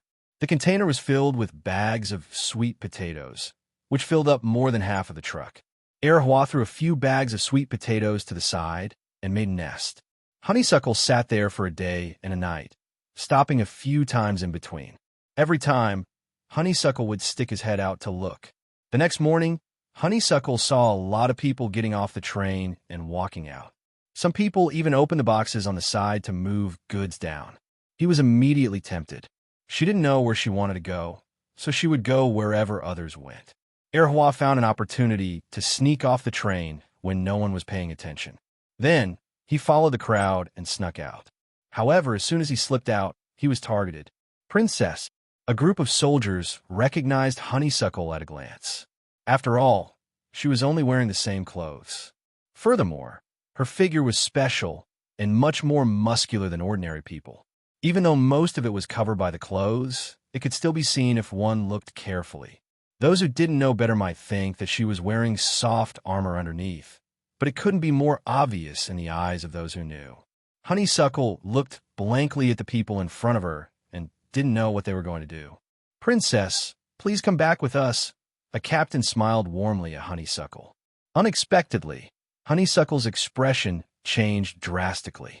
She punched him in the eye and ran away at an extremely fast speed. Even an ordinary horse couldn't catch up to her, let alone an ordinary soldier. However, her destination was immediately seen by others. It was Yujiang City. Ren Baqian received a call from the Protectorate of the Northeast and was relieved to hear that they had found traces of Honeysuckle. Where is she now? In Yujiang City. My men have found traces of her, but they are still following her for fear that she will run away again. Zi Donglai's voice came from the other end of the line. Thank you. Ren Baqian thought for a while and said, let the experts keep an eye on her. As long as she isn't hurt, I will set off immediately. After hanging up, Ren Baqian finally felt a little more relaxed. He had finally found that girl. Although he wanted to catch her back, he wasn't in a hurry. It would be fine as long as someone kept an eye on her and didn't let her get hurt. Although he was angry that she ran away without permission, he could rest assured that she was safe now that he had found her. He would take this opportunity to make her suffer a little and learn a lesson. Ren Baqian headed to the bedroom. At present, the sky above the palace seemed to be covered by dark clouds. Not only was it pressing down on the palace, but it was also pressing down on everyone's hearts. Everyone in the palace didn't even dare to breathe loudly. Ren Baqian ignored this oppressive atmosphere and walked into the bedroom. He didn't beat around the bush and said, I found her. She's in Yujiang City. She knew that the Empress was also very worried. She could tell from her aura that was pressing down on the entire palace. Let Zi Donglai catch her back. I will teach her a good lesson, the Empress said through gritted teeth. However, she withdrew the terrifying aura that was pressing down on everyone's hearts. Qing Yuan and Hong Yuan finally felt a little more relaxed. It was very frightening to be around such an Empress. There's no hurry. Let her suffer a little outside and suffer a little. I will set off now to bring her back, Ren Baqian said. After Ren Baqian finished speaking, he added, even if you come back, don't beat me up anymore. This little girl has her own ideas and might even run away from home again. The Empress snorted and didn't refute him. Punish her with writing essays for a month to hone her temperament, such as the 1,000-character classic, the 3-character classic, and the poems of the Tang and Song dynasties. Go and come back quickly. The Empress waved her hand unhappily. Got it. I will be back soon. Ren Baqian leaned over and kissed the Empress's red lips. It was slightly cold and soft, and a delicate fragrance assailed his nostrils. At this time, Erhua had already arrived in Yujiang City. He was excited to see the streets, full of pedestrians and unfamiliar shops. He ran and jumped around the streets of Yujiang City. Erhua carried his bag of snacks. The bag, which was originally as tall as a person, was more than half empty. He couldn't bear to eat it, but he smelled the aroma coming from the restaurant next door and went in without thinking. Young lady, how many people? The child stretched his head and looked behind Erhua. Just me. Erhua found a table by the window and looked expectant. What delicious food and wine do you have here? Bring them all up. The waiter sized her up. She wasn't an ordinary child and wondered which family she was from. However, he didn't pay much attention to her. This kind of young lady who sneaked out to play definitely wasn't here to eat and dash. All right, set a small goal first, such as 1 second.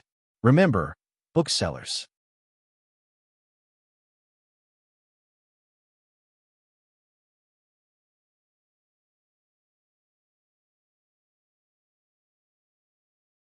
When the shopkeeper returned, he saw that Honeysuckle had already changed a table and was slamming the table at him. "Bring out the good dishes and wine. I don't want the one just now." Honeysuckle felt bad that he had to spit out the food he had just eaten, but he was also scared of the fish.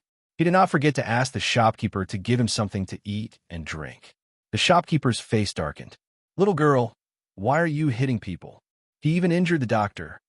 In other words, you'll have to pay up." Honeysuckle was at a loss and felt wronged. "He poked me with his chopsticks and made me uncomfortable. He's treating you. Didn't you get poked by the fishbone? He's helping you get the fishbone out." The shopkeeper looked at Honeysuckle carefully and realized that she did not seem to be pretending. She really did not seem to be very sensible. Looking at her age, it seemed that she had been spoiled since she was young and did not understand these things. Being poked in the back of the throat with chopsticks was a bit of a reaction. Then he sighed. "Forget it. From the looks of it, Dr. Liu needs to rest for a few days. Pay up, and I won't report this to the authorities." Honeysuckle continued to be at a loss. She did not understand most of it, but she did understand one thing. She seemed to have injured that person, but she had used so much strength to play with the Roaring Emperor, and the Roaring Emperor was not injured. Good food, good wine. Honeysuckle's heart was most concerned about this matter. Seeing that she was not in a good mood, the shopkeeper did not say much. He thought that it would be enough to let the little girl pay up later. The main thing was that the little girl had injured that person with a punch. It made him realize that the other party was not only from a rich family, but also a martial arts practitioner. He did not want to offend her family. He ordered the food and wine to be served. This time it was beef, mutton, and mushroom soup. He did not dare to serve her anything with bones. Honeysuckle ate at 6 tables in a row before she finally felt less hungry.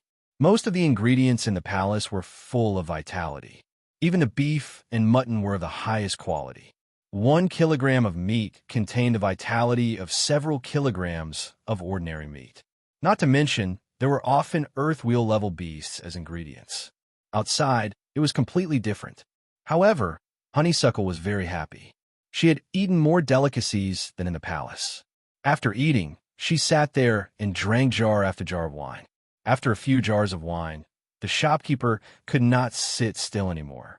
He had been waiting for her family to look for her, but after waiting for the whole afternoon, he saw that she still wanted to drink. He came up and asked, "Little girl, when will your family come to pick you up?" Honeysuckle shook her head. She was most afraid of being found by her father and mother.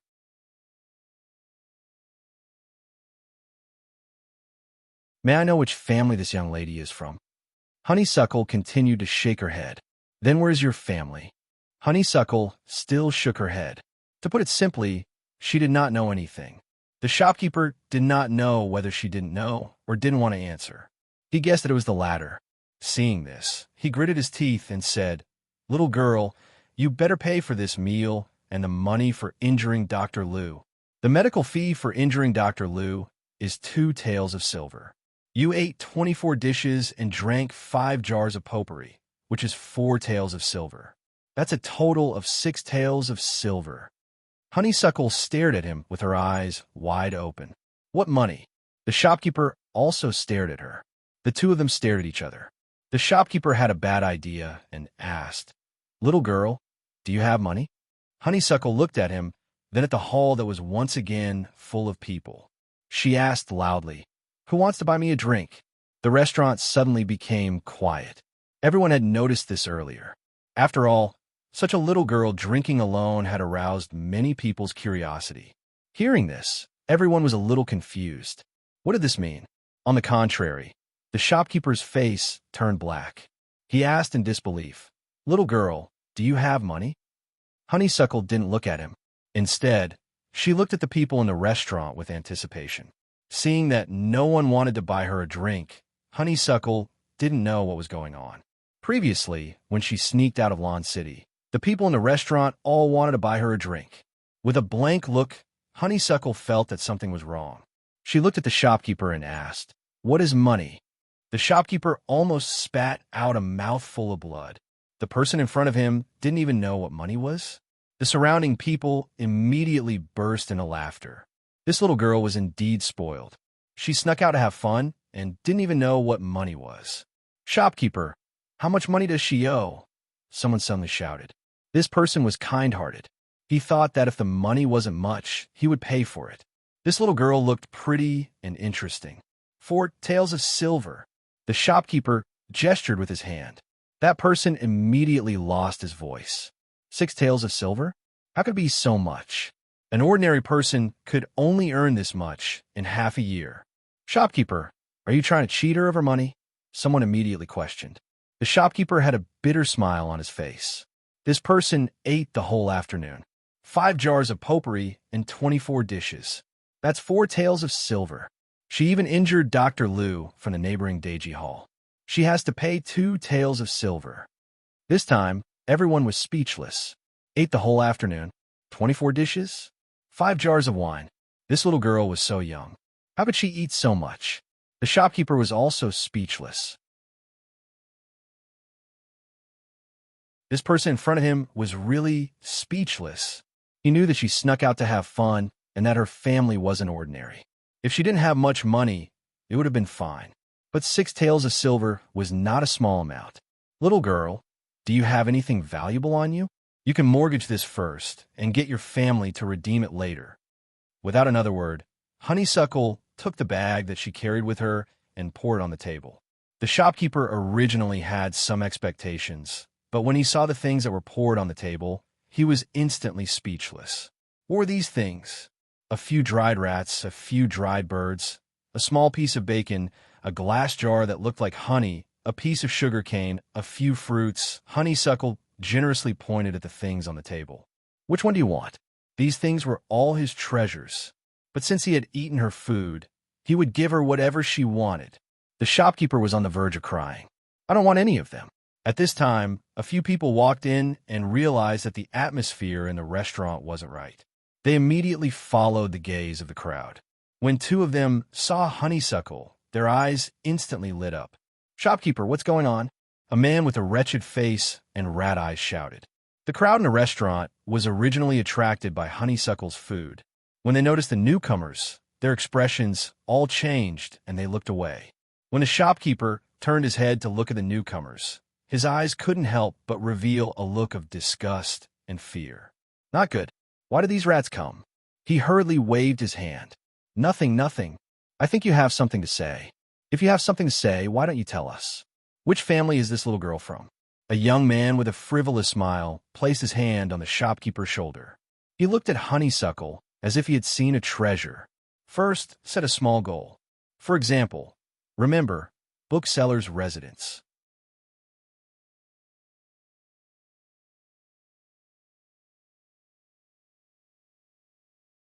Chapter 1063. The world was complicated, and there were dark corners in every city. Even under the rule of the ancient race, such a situation would occur. In fact, they might even be out of the sight of the ancient race. This was because such a situation had never occurred in the Aboriginals. On one hand, Deo had only existed for a short period of time. In the past, the Aboriginals lived in mountain villages. On the other hand, the Aboriginals were brave and good at fighting, so there was no soil for such a group to breed. If one dared to say that they were the gang leader of the Red Planet, that they were here to collect protection fees, or that they wanted to bully the innocent, they would be beaten to a pulp by a group of uncles and aunties with knives. The customs and history of the Aboriginals were destined to produce bandits, a profession with a bright future. If the imperial court issued a plundering certificate, the simple people carrying hoes in the village or herding livestock in the wild would turn into the most ferocious bandits and rush into the surrounding countries. The Aboriginals didn't have the underworld, sex, or gutter rats at the bottom of society. However, it was completely different in the Yun Nation. In addition to the sex, there were also people outside the sex, forming another underworld. These 2 underworlds intersected with each other, but belonged to completely different existences. For example, the most powerful force in the vicinity of Yujiang City was the empty cicada house. In the eyes of the ordinary people, it was a huge force that was superior to them. In fact, it was considered an upper-middle sect in the Yun Nation. In Yujiang City, there were 3 other forces. They were the Snake Gang, the Boat Gang, and the Freedom Society. These three gangs were closely related to the ordinary people, but they were all different. Among them, the Snake Gang was mainly made up of snake catchers, the Boat Gang was made up of people who relied on the water for a living, and the Freedom Society was made up of gutter rats. They bullied the innocent, collected protection fees, stole chickens and dogs, and sold some innocent people to brothels. Almost all the despicable things in Yujiang City had something to do with the Freedom Society. The four people who came in were from the Freedom Society. The strongest among them hadn't reached the man-wheel level and was only slightly stronger than the ordinary people. Coupled with the background of the Freedom Society, it was enough for them to act like tyrants. The young man who patted the shopkeeper's shoulder was called Ping Dun. His nickname was Wild Dog, lecherous and sinister. "Shopkeeper, what's the matter? Tell us. This little girl is so pretty. Which family is she from? We can't bear to see you make things difficult for her." Wild Dog laughed. As soon as he entered the room, he saw Hua as if he had seen a treasure. It wasn't that he liked Hua, but the leader of the Freedom Society liked this girl very much. Every once in a while, someone would send one to him, but no one else had seen her. He didn't know if she was dead or something. However, there were rumors that he liked to eat children's hearts and brains. If such an exquisite girl was sent to him, he might even be able to advance further. If he couldn't, he could. If he could, then he. If he couldn't, he would he world. If he of he and of he of him. Although this little girl seemed to be from a wealthy family, the Freedom Society was able to become one of the three major powers in Yujiang City. Naturally, they had their own strength. Their leader was an earth wheel expert. The ordinary and was in of by even the shopkeeper had a conscience. He knew who the other party was and wanted to brush it off. However, Wild Dog's grip became stronger. His fingers seemed to be digging into the shopkeeper's shoulder. Wild Dog's expression became more and more dangerous. With an unbridled smile, he said, "We are kind, but the shopkeeper doesn't know how to appreciate our kindness." The shopkeeper broke out in a cold sweat. He had no choice but to tell Hua what had happened. After that, he felt sorry for Hua. Look at her attire. She's not from an ordinary family. An ordinary family can't give birth to such a child. Maybe the adults in the family will come looking for her. The shopkeeper added, "I see. I'm a kind-hearted person. Let me help you." Wild Dog laughed and patted the shopkeeper's shoulder. "Little girl, how should I address you? Did you sneak out, or did you get separated from your family? It's not easy for the shopkeeper to deal with you eating and dashing. Do you want me to inform your family?" Wild Dog was ready to ask about Hua's background and showed a kind smile. Hua didn't like the person in front of her. However, she also knew that she seemed to have done something wrong. She actually needed something called money to eat outside. Hence, when she heard the question, she subconsciously said, Hua. Wild Dog's smile became wider. This was not a name that a big family could give. Although the little girl was dressed well, from the name, even a squire wouldn't give his own child such a name. A nouveau riche who didn't study much. A merchant who came from a bumpkin background and earned some money. It must be your family situation. Your family. Wild Dog's smile became even more kind. Hua shook her head. She wouldn't let her father and mother know that she was here. Wild Dog immediately imagined the scene of her and her father, who came from a bumpkin background, coming to Yujiang City and getting separated. "These are brought by you." Wild Dog flipped through the things that Hua poured on the table. His smile became brighter. The dried rats and birds looked like they were for eating. Any family with a bit of status wouldn't let their children touch these things, let alone a girl. "Let us accompany you to find your family, okay?" As soon as Wild Dog said this, the surrounding people who had lowered their heads since they came in immediately showed a look of pity and worry. "Brother, I think her family will be here soon." The shopkeeper had only said one sentence when he was slapped in the face. "Shopkeeper, do you not want to keep the shop open? Or do you not want to live?" A fierce-looking young man whispered in his ear. Immediately, The shopkeeper was so scared that he didn't dare to speak. Why did you hit him? Erhua glared at the young man angrily. She had a good impression of this shopkeeper. You're just a little girl. How can you have money on you? The shopkeeper is asking you for money. This is something you did wrong. If you did something wrong, you have to be punished. Wild Dog laughed lightly. Erhua immediately felt that the person in front of her wasn't bad. She still felt that something was wrong. She mumbled, but I ate. You need to pay for food, but this money should be paid by your family. Shall I bring you to find your family? Wild Dog said. Erhua shook her head. Then what should we do? You ate, but you don't have money to pay, and you're not willing to bring us to find your family. This is very difficult for me.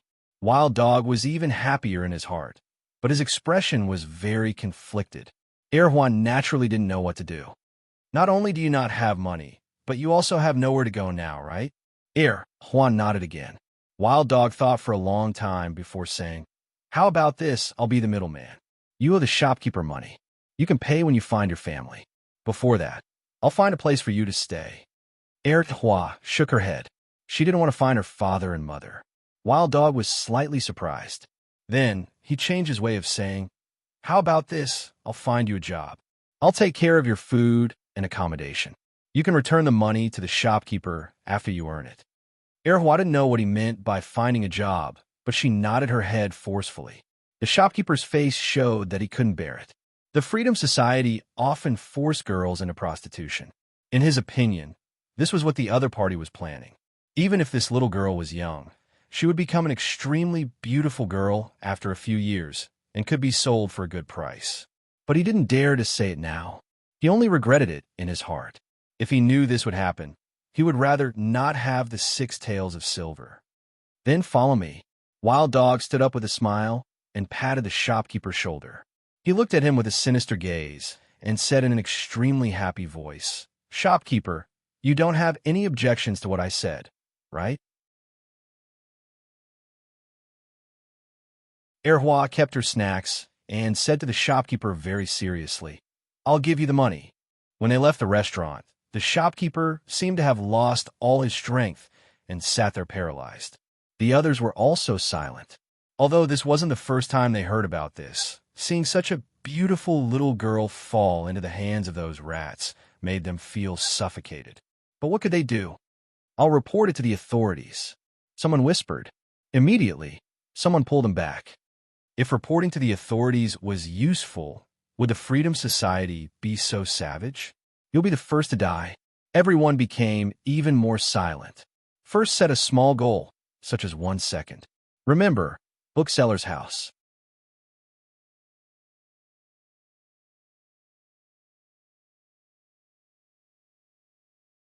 Chapter 1064. On the street, in a restaurant not far away, a few men with thick limbs and ordinary clothes were drinking by the window. One of them looked out of the window and focused his gaze on a few people in the crowd. After a while, he said, It's those rats from the Freedom Society. I wonder where they tricked a little girl from. Another person looked out the window and said, What a pity. It looks like he's from a rich family. These rats are getting bolder and bolder. Should we do something about it? These people were from the Snake Gang, and the one who spoke was a small leader of the Snake Gang.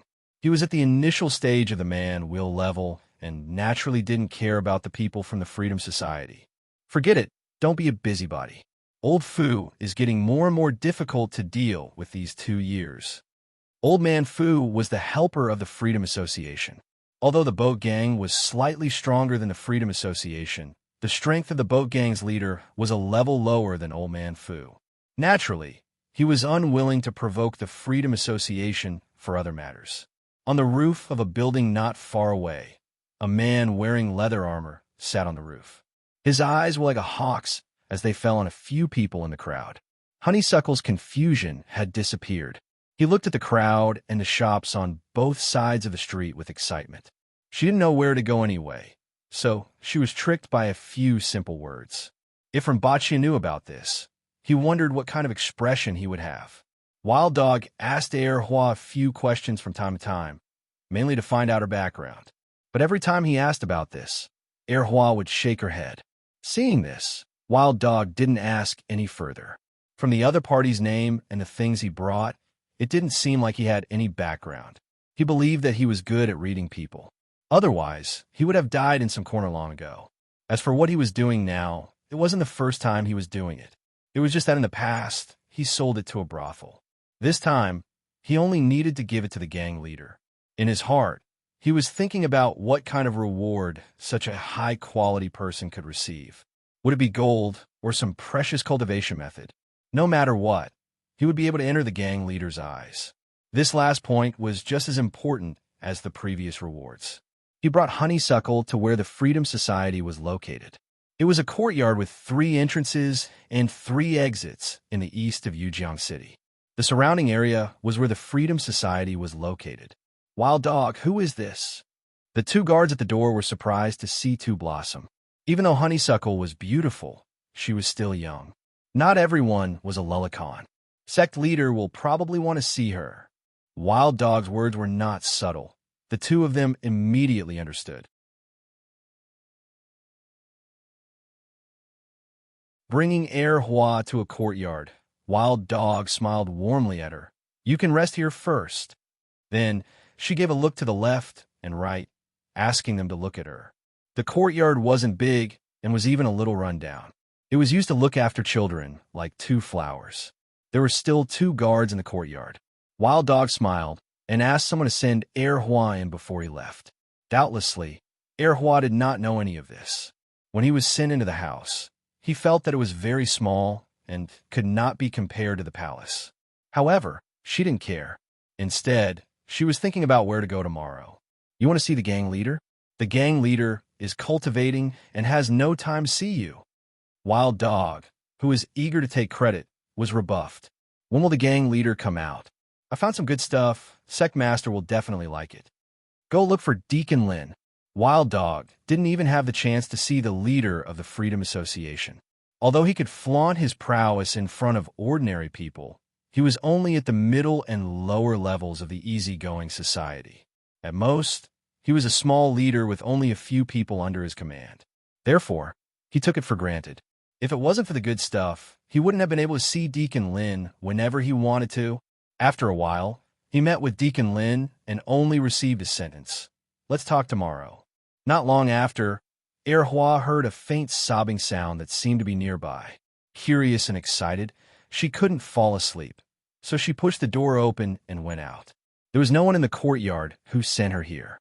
Instead, there were 2 men in black. When they saw her push the door open, their faces immediately turned cold. Who allowed you to come out? Get lost. Hua didn't react and pointed at herself doubtfully. One of the men, who was about 40 years old and had a scar on his face, walked toward her with a grin and said, Of course it was you. Who else could it be?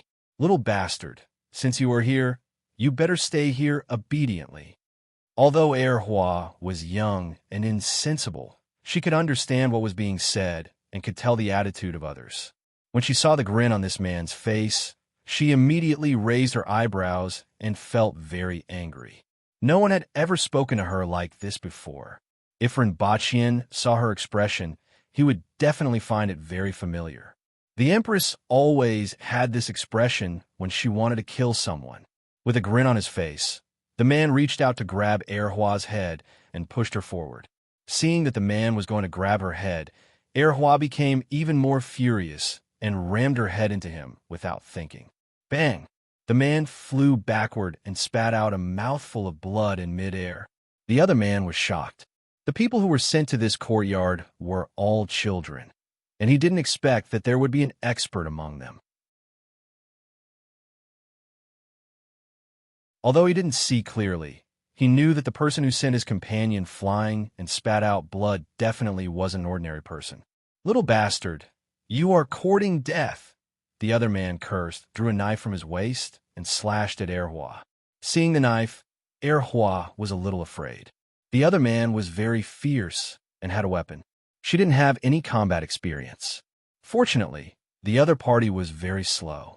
Hua took 2 steps back and dodged a few consecutive slashes from the other party. She didn't know what to do. Then, she remembered that she had a sword. In the next second, the other party was sent flying by the 4-meter-long sword that suddenly appeared in Hua's hand, and his body was distorted in the air. Half of the wall was also sent flying.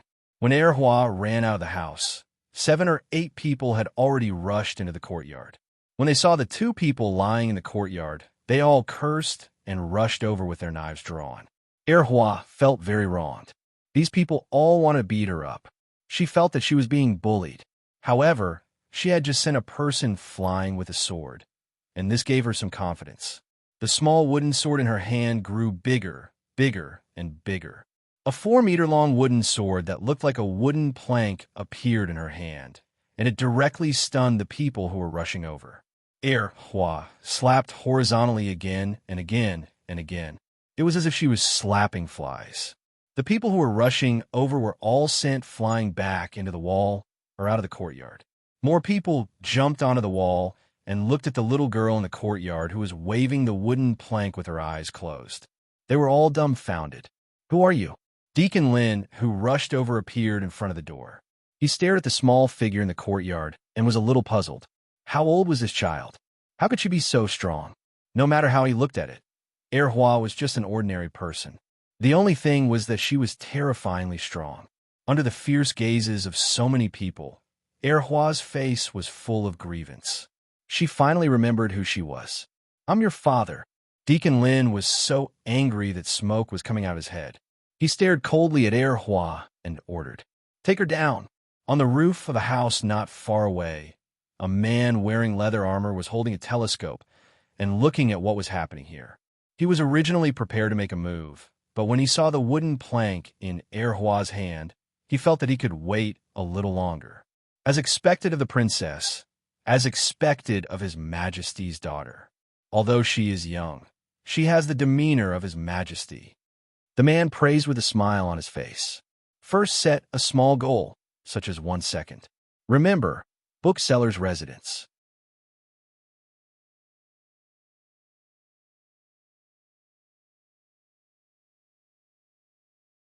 Chapter 1065.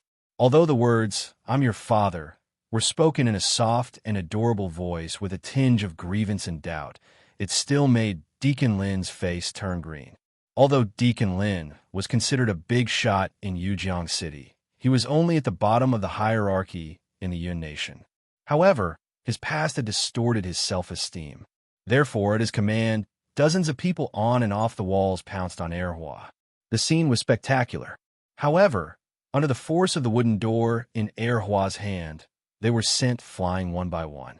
However, even though Erhua waved the wooden door like a fan to fend off the flies that pounced on her, her movements revealed flaws. A person standing in the distance approached her like a shadow. His bony hand reached out to grab Honeysuckle's face. Honeysuckle was startled by the sudden appearance of the person. He could even smell the fishy smell coming from the other person's fingers. He immediately jumped back and swung his wooden sword with all his might at the person without thinking. This gave the others a shock as well. Her speed was twice as fast as before. The silhouette who had suddenly appeared thought that the other party was still a child who was just a little stronger. He wanted to take her down with one move, but the wooden sword that had suddenly doubled in speed caused panic to appear in his eyes. His body only managed to dodge halfway before he was directly slapped to the ground. Smack! Smack! Smack! Erhua seemed to be startled and kept slapping the wooden door in her hand. When she stopped, there was only a pile of flesh and blood left on the ground. Seeing the puddle of things on the ground, Two Blossom burst into tears. This was the first time she had killed someone in her life. Not to mention killing someone, even those rats and birds were given to her by Zhu Hua. Erhua's eyes were red, and tears were dripping down her cheeks. Her mind was completely blank as she looked at the pile of flesh that originally belonged to a person. At this moment, a figure suddenly floated in front of her and kicked her head, sending her flying 7 or 8 meters away. The person who kicked her was Deacon Lin. Deacon Lin was very confident that even an advanced man-wheel expert's head would be smashed by this kick. One had to know that his boots and legs were made of iron. However, something unbelievable happened. Honeysuckle rolled on the ground, turned around, and ran away while crying. Her cries were extremely pitiful. Anyone who saw it would feel sad, and anyone who heard it would shed tears. However, the man on the rooftop had no intention of making a move. Instead, he was a little disappointed. The order from above was to let the little princess suffer a little and hone her skills. He agreed with this point. How could an aboriginal child be pampered like those foreigners? Furthermore, this was a princess. She was born with the strength of an earth wheel expert and bore the hopes of all the aboriginals. This Deacon Lin was merely at the pinnacle of the man-wheel level and was merely at the threshold of the earth wheel level. With the little princess's strength as an earth wheel expert at birth, she could slap him to death with a single slap. He could only watch as the wooden sword in Honeysuckle's hand shrank to the size of a palm. Honeysuckle turned around and ran away while crying. Although Deacon Lin wanted to chase after him, he realized that the other party's speed was faster than he expected.